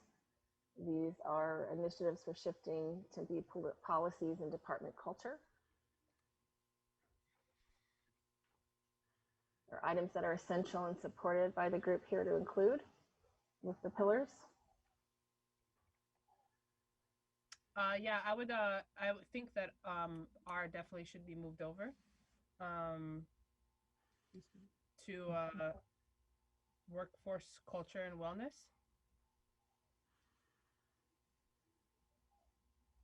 And then also including, I mean, all of the subsequent points I think should definitely go in there as well. Okay. So R moved over to workforce with R in its entirety. Okay. And that was Keisha. So Michael, you had your hand up. I definitely agree that that should be moved over as suggested. I also think under police model and accountability, in the same spirit as this addressing the culture, we need to say something about actually truly deconstructing white supremacy culture in the institution of policing. We haven't named that specifically, and I think it's really critical that we say that in straight, plain language, that a top priority through policy, procedure, and training is rooting out and deconstructing white supremacy culture in the Tempe Police Department as an institution and in individuals. So you're suggesting it's under workforce culture and wellness that we add, oh my goodness, rooting out and, I'm sorry, I just lost my train of thought there. I apologize. Deconstructing a culture and the, I guess the impetus for within of white supremacy within the police culture. Sorry about that. Okay. Yeah, rooting out and deconstructing white supremacy culture in the police force through policy, procedures, and training. Okay, through policy, procedures, and training. Great. Yeah, and I was saying in the police model and accountability section. Okay, yeah, I think Elisa's got it up there. Thanks, Elisa. Robbie, and then followed by Pam. Well, one of the questions I have about this is R2F. My concern about that is, as we just saw on the 6th, that if we put never in anything, always or never, and you know, those people on January 6th at the Capitol said they were expressing their First Amendment rights. And we saw what happened when police, you know, where no one does anything. And so I think we got to have more detail. I don't like always and never. And I think anybody, and I'm not saying some people aren't expressing their First Amendment rights, but I think some people hide behind that as a use for violence and to attack things. So I think that needs to be clarified better, because we don't want police to have their hands tied and not be allowed to protect a school or protect a building or protect a group of people. It's too open to interpretation. We see a lot of white supremacists saying they're just expressing their First Amendment rights, and I don't think that should be acceptable, that that's their excuse for doing what they're saying, or doing what they're doing. So that's what I'm concerned of. And Michael, I agree with you, but not everybody agrees with what we're saying, and they will legally use a First Amendment free speech to defend what they did at the Capitol. So that's my concern, that we have to look at really being explicit about what we're saying. So Robbie, in your comment there, just to summarize for R2F, you would want to see a balance between never and always type of language, so that we're more diligent in regards to what this particular item conveys. Yeah, I'd like it to be more somehow, like a lot of these, more detailed exactly what it is. It's too, I get the idea, but we're doing this for a documentation, and we need to make sure what we're recommending doesn't end up protecting the exact things that we don't want to have happen. So that's my concern, that would actually protect people that we don't want them to be doing what they're doing, or using that as their excuse for racism, for violence, for all of that. So that's all I'm asking is, can we write it a different way to really say what we want it to say? Okay. So kind of, okay. So we'll make a note here that Elisa's already made it in regards to the language, and then being specific about what we're recommending within this particular phrase here. Do you want to maybe put in the chat what you would recommend as far as the phrasing? That might help us a little bit, and then I'll move to Pam. Thank you, Wydell. What I wanted to remark about with regard to R, because it pertains to de-escalation, and if it was already discussed in the pillar for police model and accountability, I may have forgotten it, But I think a very important aspect that needs to be explored, analyzed if there are available data, is the concept of partnering officers so that they are in a patrol car together. Because anecdotally, I have heard that that can make a difference in de-escalation as they work together instead of feeling like they're out there by themselves. It's more expensive to police that way, but to have two officers in a vehicle together might contribute to de-escalation. Okay. So explore partnering two officers in a vehicle together, also being data informed by that. Okay. Yes.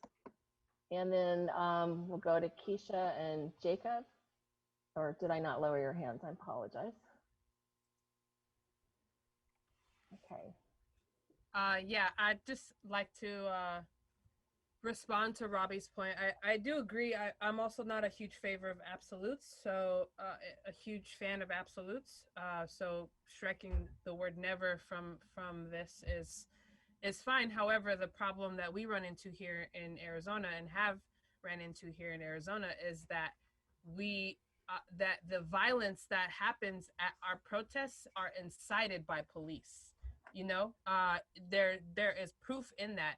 When the George Floyd uprising happened, in the first 3 days, there was an incident in Scottsdale in downtown Phoenix that happened where there was some building damage that happened and whatnot. But there was no violence after that, and over 100 and I think 50 days or something like that, where there was no violence incited by protesters, that came from police officers. So our intention here was to ensure that that police officers cannot incite violence against protesters simply for walking in the street and or blocking a public thoroughfare. Like there is no excuse to be tear gassed or pepper sprayed or shot with rubber bullets simply for blocking a public thoroughfare. The police department is inciting violence against protesters, and that should never happen. And then Michael had his hand up.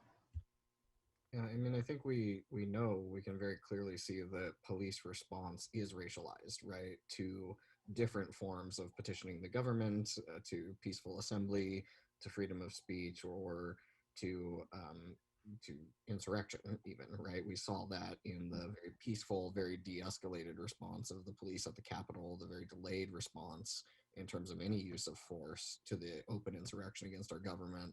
And then we see the difference in the very aggressive, very militarized response when people of color peaceably demonstrate, or peaceably assemble in any way. And so I think we have to acknowledge that racialized response, and that it is a one-way motivated racialized response that is one of violence towards people of color and one of reticence to correct a largely white crowd. Okay. And we're moving to Jacob, and then I'm going to bring us back to our next slide, which is submission R. Eloquently put. Yeah, both what you and Keisha had said. Obviously, we all know this because a lot of us have been in the trenches together. There is racial motivation behind the level of policing for things such as nonviolent and like textbook peaceful demonstrations that we've seen for those advocating for Black and Brown lives, as opposed to the level of policing or lack thereof for, say, quote unquote, counter protesters, the right wingers, those showing up with weapons and those infiltrating and attempting to cause harm.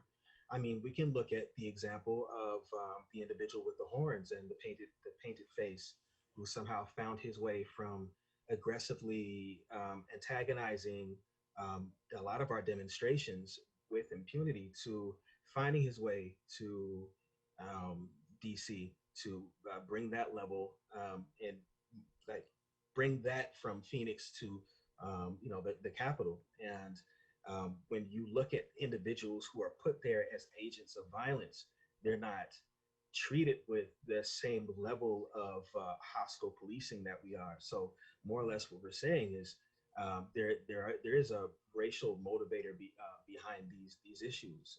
And when we show up, with signs and loud voices, and we're in the middle of the street. We're met with police officers who are dressed like they're legitimately going to war. I mean, we can look at what happened on July 27th when we were in the middle of the intersection. It was a peaceful demonstration, things that's happened since our grandparents were civil rights activists, right? And all the Tempe Police Department needed was one moment to start aggressively gassing people. I mean, we've seen medics who are there to assist individuals advocating for civil rights harmed, you know, and then police reports coming out with language suggesting that it didn't happen in the manner in which it did. But yeah, in order to rectify or fix these issues going forward, we need to make sure that this level of excessive force does not, it's just removed all in general. This militarization of Tempe police departments has disproportionately affected our communities. Okay. And we just need to completely get rid of it Thank you, and Jacob. throughout. Thank you. Thank you. I want to bring us back as well to, in addition to that, to our submission R. And again, just look for, are there anything essential and supported to be including? This is our next to last slide of submissions before we can kind of go back and kind of look at the whole plan as much as we can this evening. So any items to be supported to move here?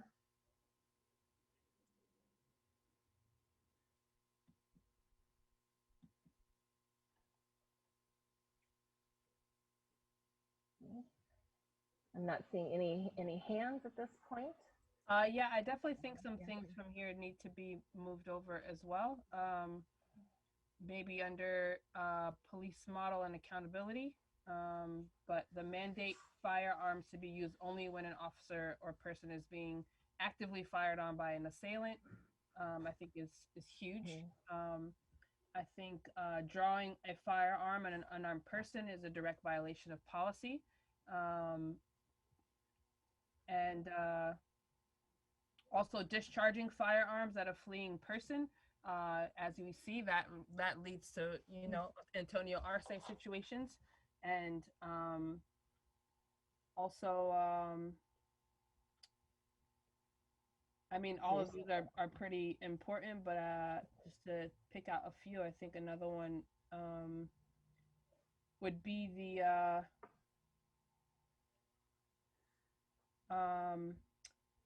use of force should not be used on minors, which number I think that is. And then I'll just be a little preemptive here. The any circumstances, you know, when we were talking about absolutes, would you want an edit there? I mean, I don't think a child should ever be shot. I think that, you know, and definitely not shot to kill, shot to be killed. So I definitely think that I kind of want to stick with an absolute on that one. Honestly, I don't think children should ever be killed. Okay. All right. So also I just want to encourage other voices. So we've got Jacob and Robbie in the queue here. So Jacob. Let's make it real quick here. One thing, given the subject, but aiming at external ligaments, not the midsection, to preserve the right to live and go through the judicial process. So in incidents where firearms are discharged, want to make sure that it's an enforceable law that they do not aim at the midsection. I was completely alarmed when one of the officers basically said that they are trained to shoot at the midsection. It's just kind of how they operate. I mean, that's barbaric in nature. So I know there's some other individuals who wanted some things to add, but remove reasonable belief from throughout the use of policy, as this leaves room for implicit bias. Drawing a firearm on an unarmed person is a direct violation of policy and results in disciplinary action and or immediate termination. Obviously, with the case with Keziah, yet again, there is no reason why these incidents should exist in the first place. So I think that's pretty important. I'll move over to Robbie. So I just want to throw some of this out here. One is I disagree about this never being able to use a weapon on a adolescent or a teen, because you can't tell sometimes how old somebody is depending where they're at. Two, if you were in any of the schools, in Columbine, in any of the school shooting events, that fortunately we didn't have any in 2020 because of COVID, one of the good things from COVID. Do you really think that you're going to ask an officer to not shoot to stop a person with an assault rifle with body armor who has killed 8, 10, 12 students? I mean, we have to look at the reality of the world with these guns. And when you have a teenager and school shootings, the research I pulled up is the majority of them are done by teenagers with assault rifles. So you're saying that you would want your kids to not be protected and allow somebody to continue shooting? Because the other thing is, in a shooting event, and we can have the experts in law enforcement, you can bring outside experts, not only shoot for center mass, but shooting center mass protects your backdrop. Because police officers have to pay attention to what their backdrop is so that the firearm doesn't, you try to shoot a leg or an arm. Right now, the statistics say only 16% of officers actually hit the target they shoot at. So that's one issue. They have to pay attention to the backdrop. It's usually moving. So I think this is much more complicated than what this is making it out to be. I don't ever want to see anybody killed by a gun. That's where I come from. But it really is scary to me that we would handcuff officers if there is a gunman in my kid's school and they are not allowed to intervene to stop the gunman. I don't think white supremacy has anything to do. I think we have mentally ill kids. We have entitled kids playing violent video games, and we can't tie the hands of the people who are here to protect our kids. So we do have to change the fleeing felon law. If you guys haven't read it, it's a state law, and fleeing felon gives the right of them to shoot. So we got to look at that. And again, it's state law. It's not just something Tempe can do. But please, we've got to look at safety for everybody. And I don't know how many of you have kids. I have 3 kids. I know some of you have kids. But my husband has a kindergartner bring a gun. Hopefully, they're not going to shoot the kid. They managed to get the gun away.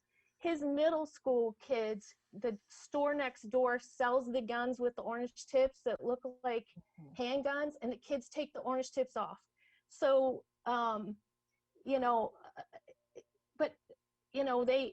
they get the guns away from the kids as best they can. But a kid with an assault rifle, I mean, Keisha, hopefully is I'm trusting that there'll be some common sense in that. But it is hard to tell the age of a kid, any kid. I know somebody else in here had a kid. My kid was 6 foot tall at 12 and 200 pounds when he was 12 years old. And he looked like an adult. He didn't have facial hair, but if you'd have been at a distance, you would have thought he was an adult. And I would hope that people would try to have awareness of that, but you can't always tell when it's dark, when the shadows. I really encourage anybody to take some force science, read some force science stuff. But the bottom line is, this is about guns again. Right. This is about violence. So I want to see us we said on the first meeting that we agreed that we wanted to have people of Tempe be safer and feel safer. And, I wish we could outlaw guns in Tempe, and I think that would make it a lot safer. But I think we have to have some common sense here, and I wish none of this discussion was even necessary, but I'm not comfortable putting some of these things in there without some caveats and having some respect for the judgment of our police officers, and the ability to assess a situation. They're not always right, but I need a police officer who was a loan officer at Corona del Sol High School. She saved our kids. She saved our kids because she was there.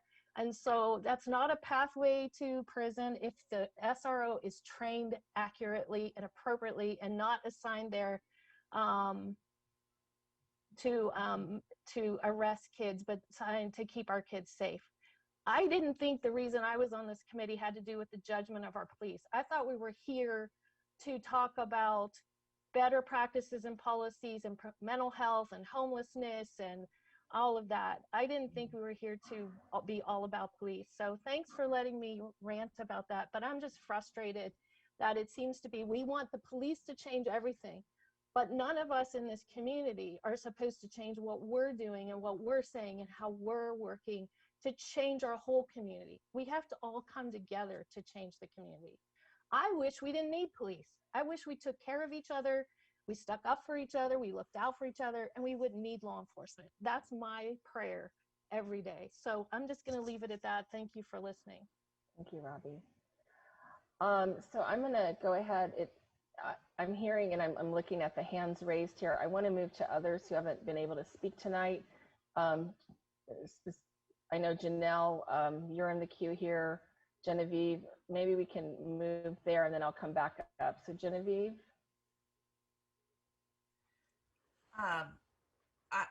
I could go on for a very long time. I started taking my hand down because there was an awful lot of generalizations in that last comment. And so I think it was me. I had a middle schooler who was over 6 feet tall and was told to get him an ID because the police will see him as an adult. So I don't think I can calmly respond to that other than to say, I think the intention here is to change policy. We are looking at how do we change policies and put consequences in place and accountability and transparency so that some of these things don't happen in the future. So if a violent act has occurred and there is an individual, holding a weapon, why is this a question of, whether or not that person should be pursued as a suspect? So I don't think this is intended to say all police are bad. We're trying to stop everything they're doing. I know I personally have made multiple recommendations. We also need to educate the community.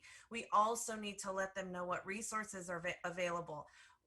No, you should not be calling the police when a group of people are having a barbecue and playing music that you don't like, right? That is some behavior change that needs to happen in the community. But we can't ignore the implicit or unconscious bias, the explicit racism that many people in our community experience on a regular basis that has only been exacerbated in the last several years.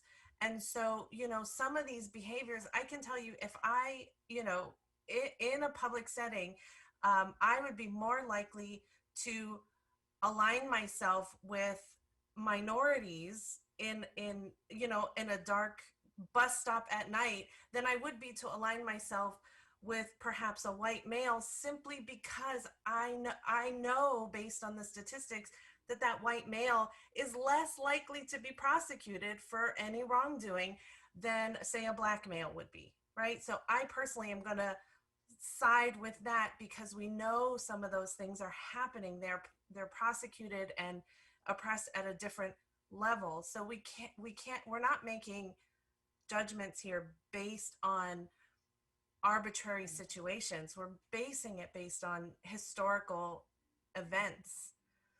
I don't think I can calmly make any more comments, but I personally feel that there should be, and I understand that there is going to be legal language against absolutes, and that is to be hashed out later. But I think the policy around use of force must be evaluated, or we will have all wasted our time on this task force. And that's all I'm going to say about that.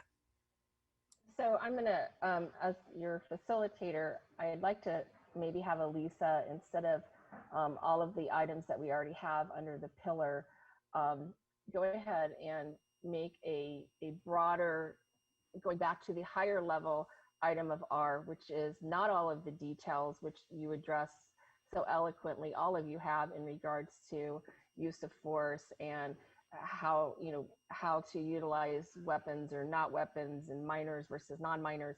So I'd like to just leave R as in the high level of, we need to look at our initiatives and for shifting policies and department culture regarding de-escalation and use of force, the training and the mindset. I don't think we're going to land on all of the specifics tonight.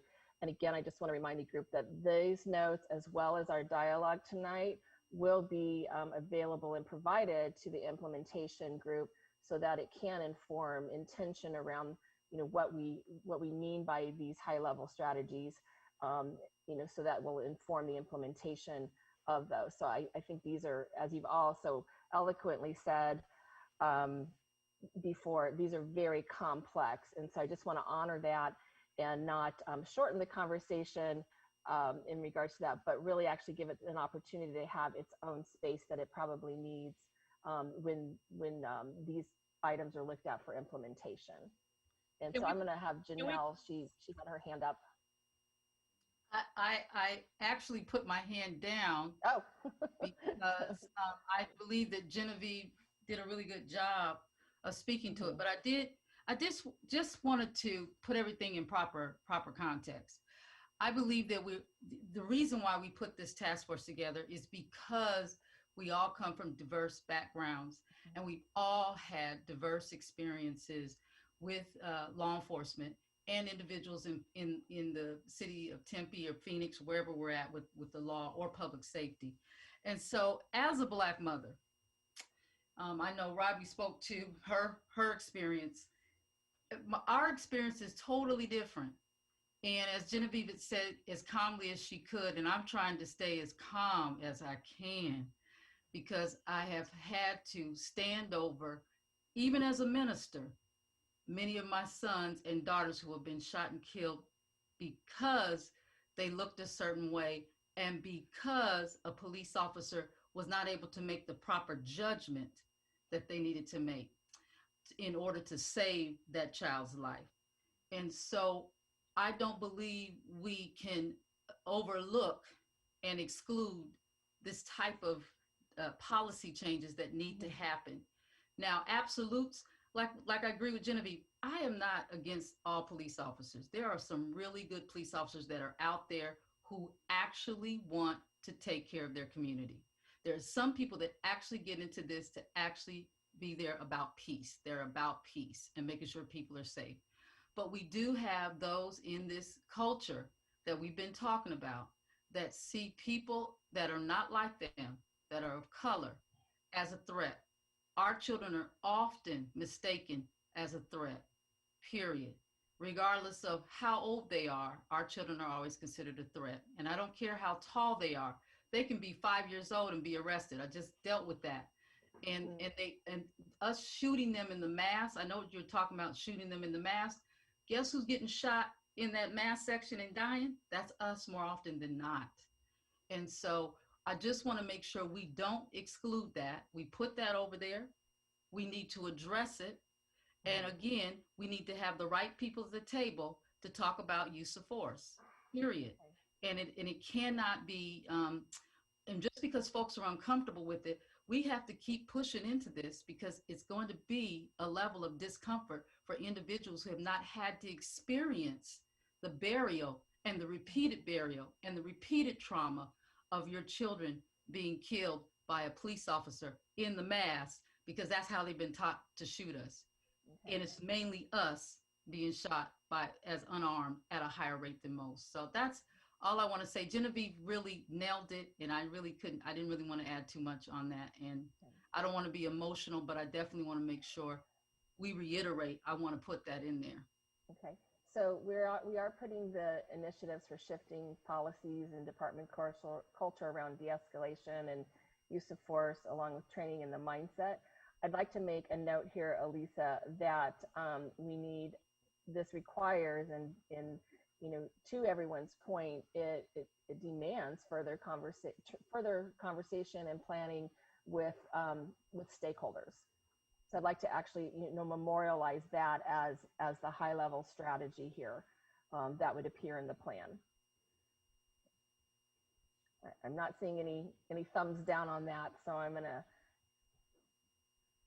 So David, you had your hand up, please. Yeah, I'll make a brief comment.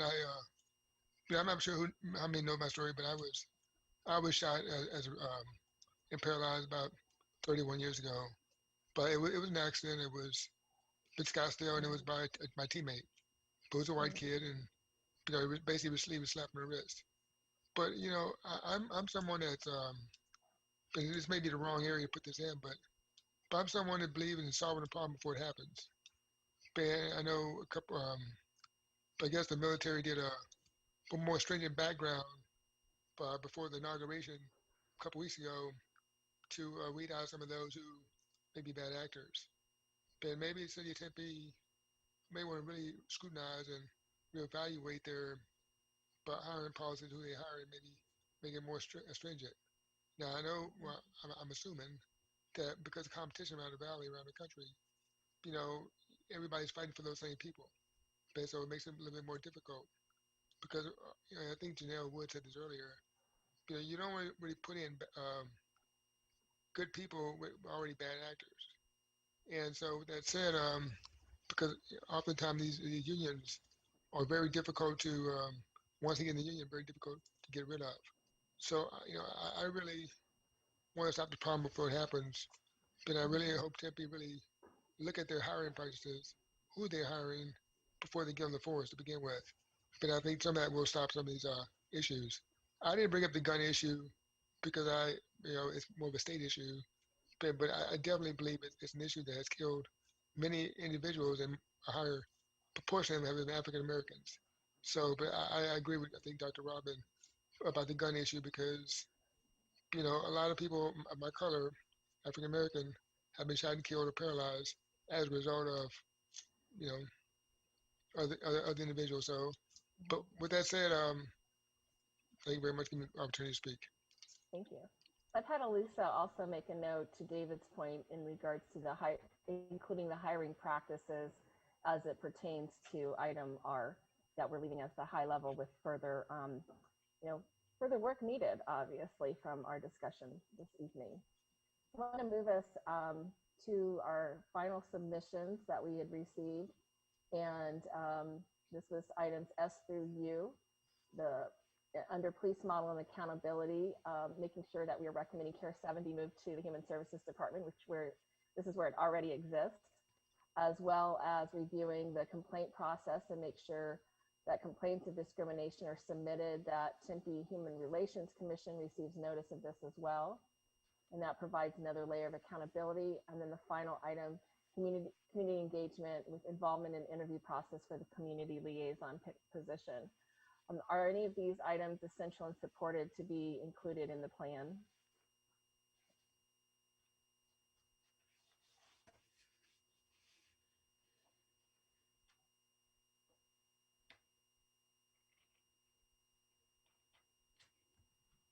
Can we include T? T, and under the pillar of community engagement or accountability, probably the first one, police model and accountability. Yeah, probably. Right, okay, thank you. And Jacob? Moving UI to community engagement. Okay. Can you copy and paste? Because that fits perfectly under data and transparency as well. Yeah, that's what we're doing right now. And thank you. So that pretty much takes care of our submissions. So we do want to. Actually, I'm sorry. Right down. Can we also do one? Can you go back to that slide? Recommending Care 7 be moved to services. Yeah, can we actually? Facts. That's in there as well. Okay, we'll make sure that it's in there.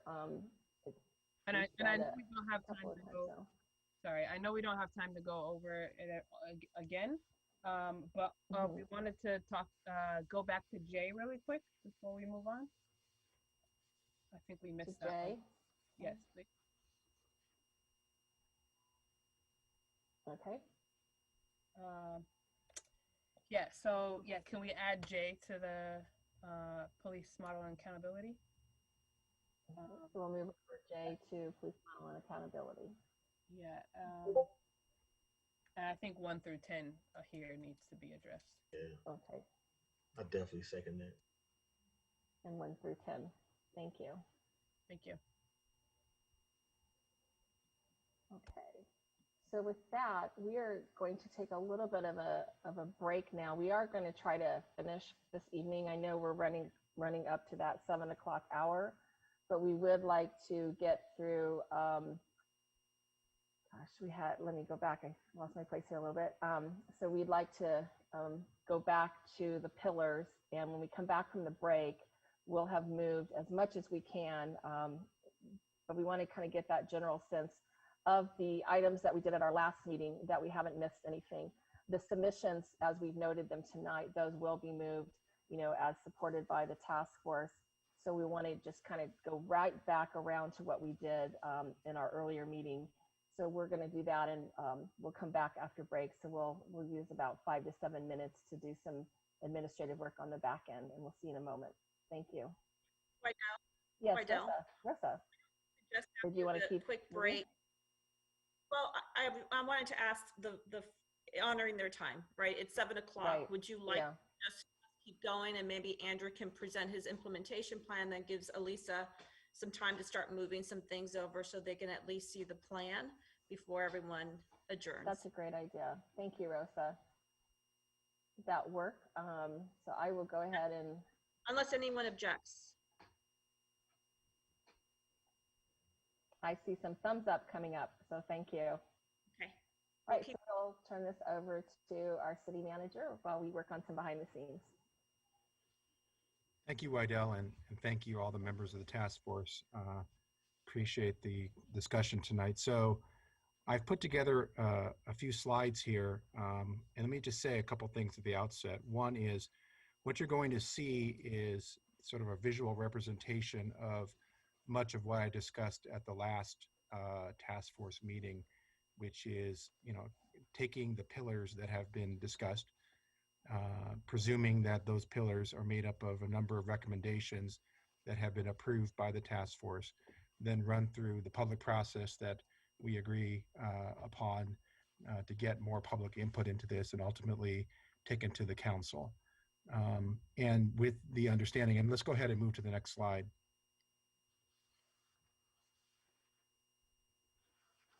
And that's what I just talked about, is that we're going to use our processes for involving the public and then ultimately take it to the council for their review and approval.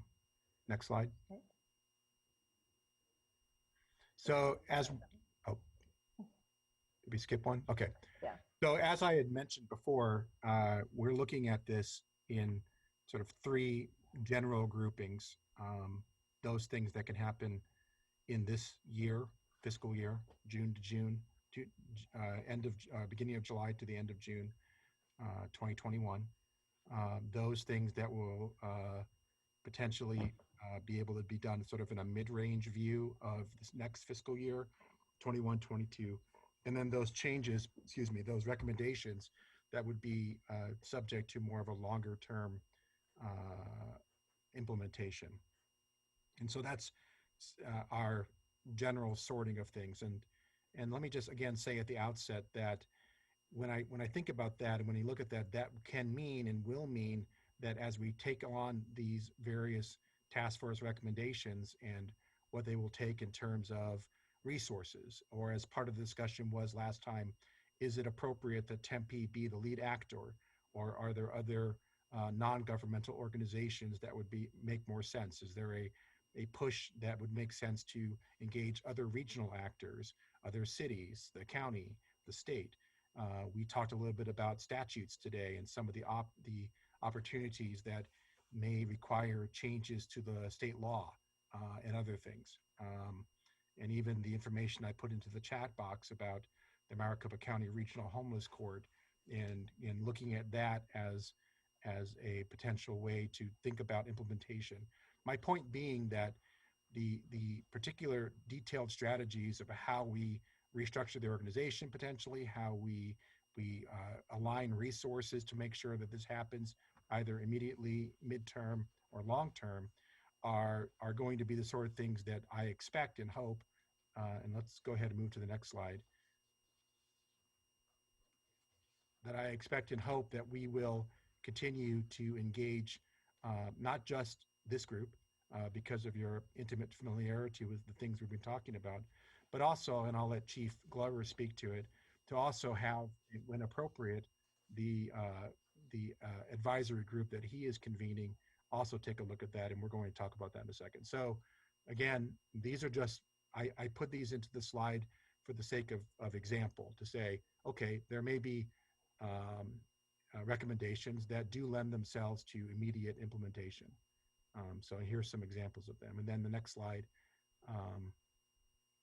gives you examples of things that might make more sense to include in the fiscal 21-22 budget year, whether it be as a result of supplemental requests that come through the City of Tempe budget, or working, like I said, with regional partners or non-governmental organizations to make them happen in that following year to 18 months.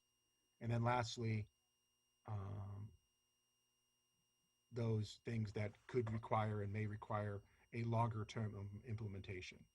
There's no direct formula that we use to say that one has to be in one bucket or another, just to say that sorting of this sort, of this kind, certainly helps us think about what we can do immediately, what might take longer and might be even longer, that, to set realistic expectations, and frankly, to continue to have all of you be engaged over a course of time to watch and to, hold us accountable in our implementation. That's part of the expectation too, to set those expectations early on. Next slide. So on that point, and I'll go ahead and turn this over to the Chief Glover, to speak to the second one. But just real quick, again, this task force, I hope and expect that all of you who have been so engaged over these 7 sessions will have opportunities. I think it would be appropriate to be reconvened for the purpose of getting status reports as to how we are doing in implementing these. You can watch the implementation as it occurs, and give us feedback, and we can have that level of interaction continue, hopefully, beyond these sessions. And now, with respect to the Chiefs Community Advisory Group, I'll turn the floor over briefly to Chief Glover to speak to that. Thank you. Yes, thank you, Andrew. And I'll be real brief. I mean, when I was hired on for the job, one of the things that I had the discussion with the city manager was about creating a Chiefs Advisory Board, not only because I felt that it was very important for us to keep that strong relationship with our community, but it also brings a level of accountability to anything that we're doing. And as we are convening this public safety task force, I think it's important that a Chiefs Advisory Board has an opportunity to play a role in the implementation. And as we look through the different phases that we will be going through in terms of implementing some of the recommendations, I want the key individuals that are going to be a part of that advisory group to hold the police department accountable, hold me accountable to some of these recommendations and the changes that we all want to envision for Tempe, to make Tempe a better place. And so with that being said, there's obviously individuals that I think is going to be very valuable, that will play a valuable role with a Chiefs Advisory Board for Tempe, for some of those that are on the task force that would be looking to step up and be a part of this, and or any other groups that we are going to look at in terms of policy recommendations or any other implementations that's going to occur. I'm very open to ensuring that people are at the table to be able to be a part of this, to make that change. So I look forward to continuing the relationship and continuing to work with all of you, because I don't want this to be we've gotten together for 7 sessions and then we never talk again.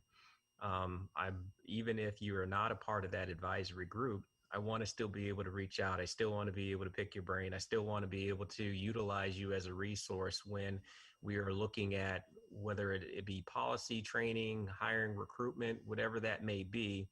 I still want to be able to have that opportunity to speak with all of you about some of the changes that are occurring, because quite honestly, you will be scoring us and sort of giving us a report card on how we are doing. And so, and that is that accountability piece that's important. So with that, I turn it back over to Rosa.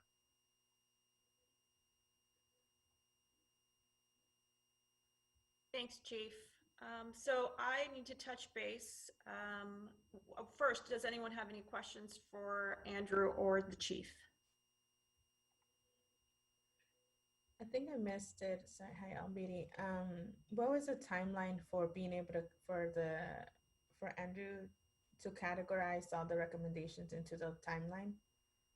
Like, when would that proposal be? And then where would that proposal, would that then get sent to us, or how do we provide them feedback? Sure. My assumption would be that coming out of this 7th session, we'll know what the recommended, or know soon what the recommended actions are under the 4 pillars, or if there's a 5th pillar that's added. Once we have that, we will immediately go about the work of sorting those into, and you've seen, like I said, by example of some of these slides, what we might, as initial look at it, put into the immediate bucket, the intermediate bucket, and the long range bucket. So those are some examples. That's going to be guiding us from an implementation standpoint right away. So if there are things there that you feel strongly should be in one bucket versus another, we'd be happy to hear that and get those comments.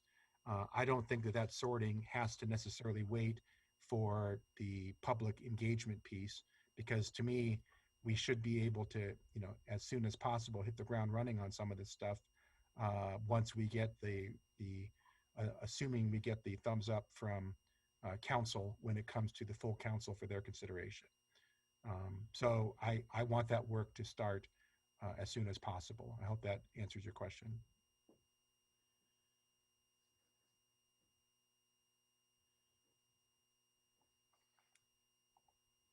Okay, any other questions for the Chief or for Andrew, our city manager?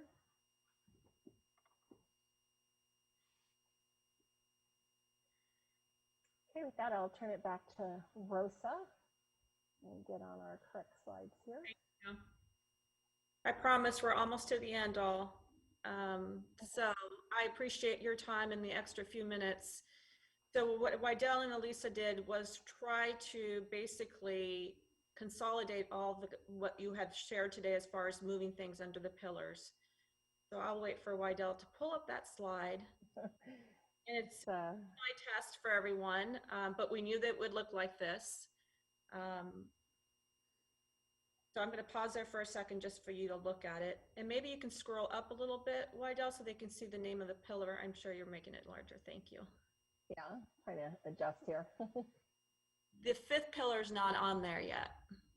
Right. Okay. So the 5th pillar is on the next slide. Oh, it is on the next slide. There we go. Thank you.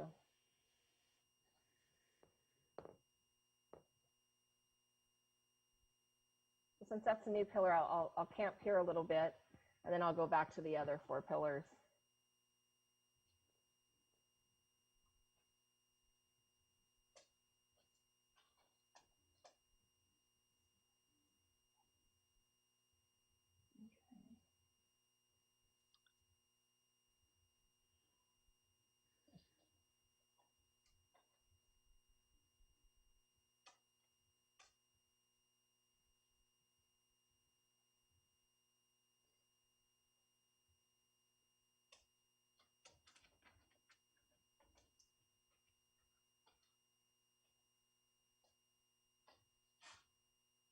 Helps a little bit, maybe.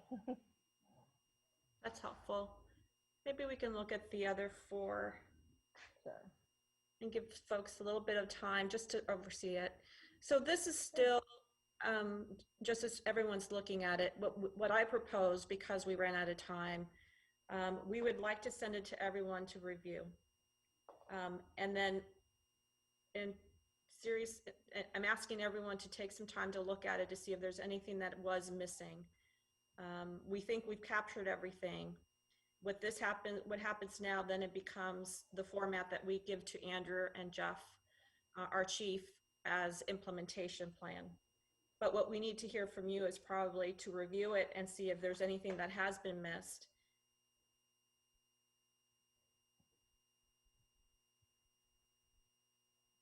I see your comment, Michael. Thank you. I think Wydell caught it too. Did you catch Michael's? I did. Thank you. Thank you. Are there any other comments? Perhaps I should pause there. Just I'm sorry, Rosa. I raised my hand in the chat, but I just want a quick clarification around once this gets put into a plan, and you might be getting to that, once this gets put into an implementation plan, each of these line items, will they have timelines, dependencies, responsible parties, committees, or whatever assignments that are assigned to each individual line item? I love that question because that tells me you know how to run a strategic plan. If no one did that, that means it's not a strategic plan. So that is not, so what we need, what we're tasked to do, our office, is basically consolidate all these different viewpoints from 7 sessions into these 5 pillars. As you heard from Andrew, he needs to review those and look at timelines and then determine who's going to be assigned to do what in the organization. I think someone said it best. This isn't just for regarding our police department, it's involving human services and other departments. And I think it actually was you, Genevieve. So what we have before you is the plan, then the implementation, which is really Andrew and the chief identifying basically segments of our community or our city that needs to be accountable for those things, and it should have timelines. I think Andrew spoke to some of that today, but that refinement needs to happen from the city manager's office. Thank you. So, and then just to clarify, so what you're asking us to look at is content and not, you know, and direction, and not necessarily the end product, right? Because all of that's going to come later.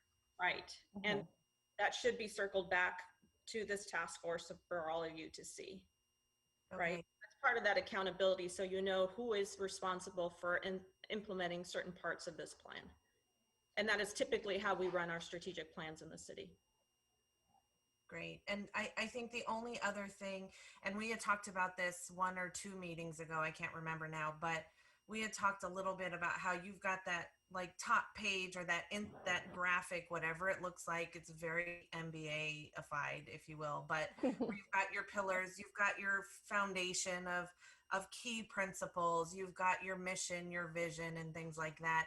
Is that also something you guys are going to be coming back to us with? Because while I love the detail, I think high level first is probably easier to digest, and then and then when you can kind of double click and go into the details, that's, I think, where some of the proof is in the pudding, right? So I was just wondering if that's on your timeline for delivery anywhere.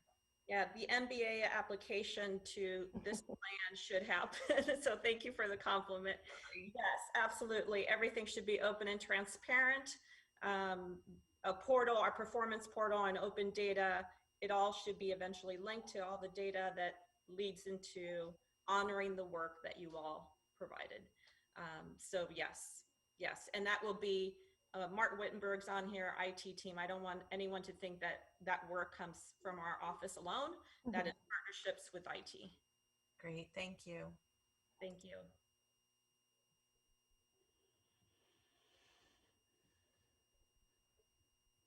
So what we would like to do, unless Wydell, do you see any other hands? I do. I'm looking right now, but no, I don't. Okay. So what we would like to do is then take this content, put it in the format of a plan that we usually deliver to our client departments, to our police department and to the city manager's office, for all of you with a column finally that has everyone's name. In my book, it's the endorsement that everyone knows moving forward that we all collectively have worked so hard during some really hard times in our nation, that we came together and we collectively endorsed, ratify this document moving forward. As the city manager mentioned, this does have to go to the council of the whole. Public comment probably will be taken on all of this, but our commitment's first to you. This is your work. This is the work of all of you to city government. I don't want it to seem the other way. So that means the content needs to be approved by all of you to make sure that your names are attached.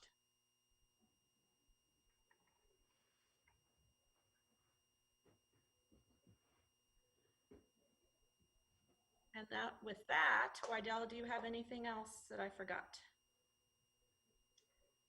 No, I think there was a specific question though about when we would be able to get that document out, and I would ask for, you know, some time to do that and get it right, as well as all of the other documents from the other task force. So if there's something you need in particular, please do reach out.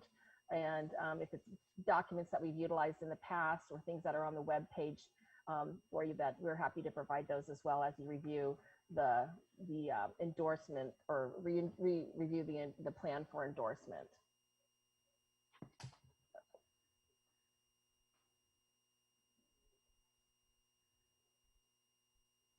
With that, I don't have any other hands up or any other comments. So I'm going to turn it over to the mayor for our closing this evening. With sincere thanks to all of you too for being such wonderful participants.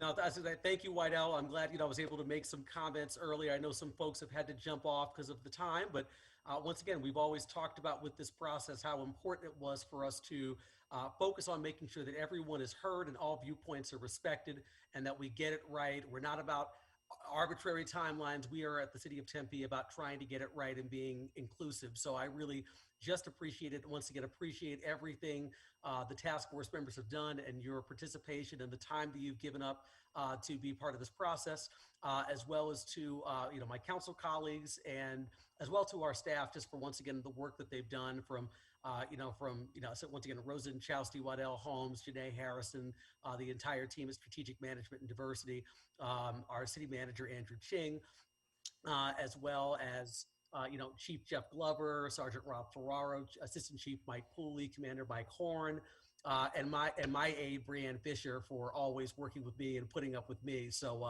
I just wanted to say thank you to each and every one of you for making this process such a huge success. And my big takeaway when I've talked to a lot of media recently is just telling them there are a lot of people who said that this could not be done successfully. And I think that everyone who's been part of these calls and part of these meetings has proven that it absolutely can be done successfully and great things can come from it. So thank you so much, everyone, for your time, and have a great rest of your evening.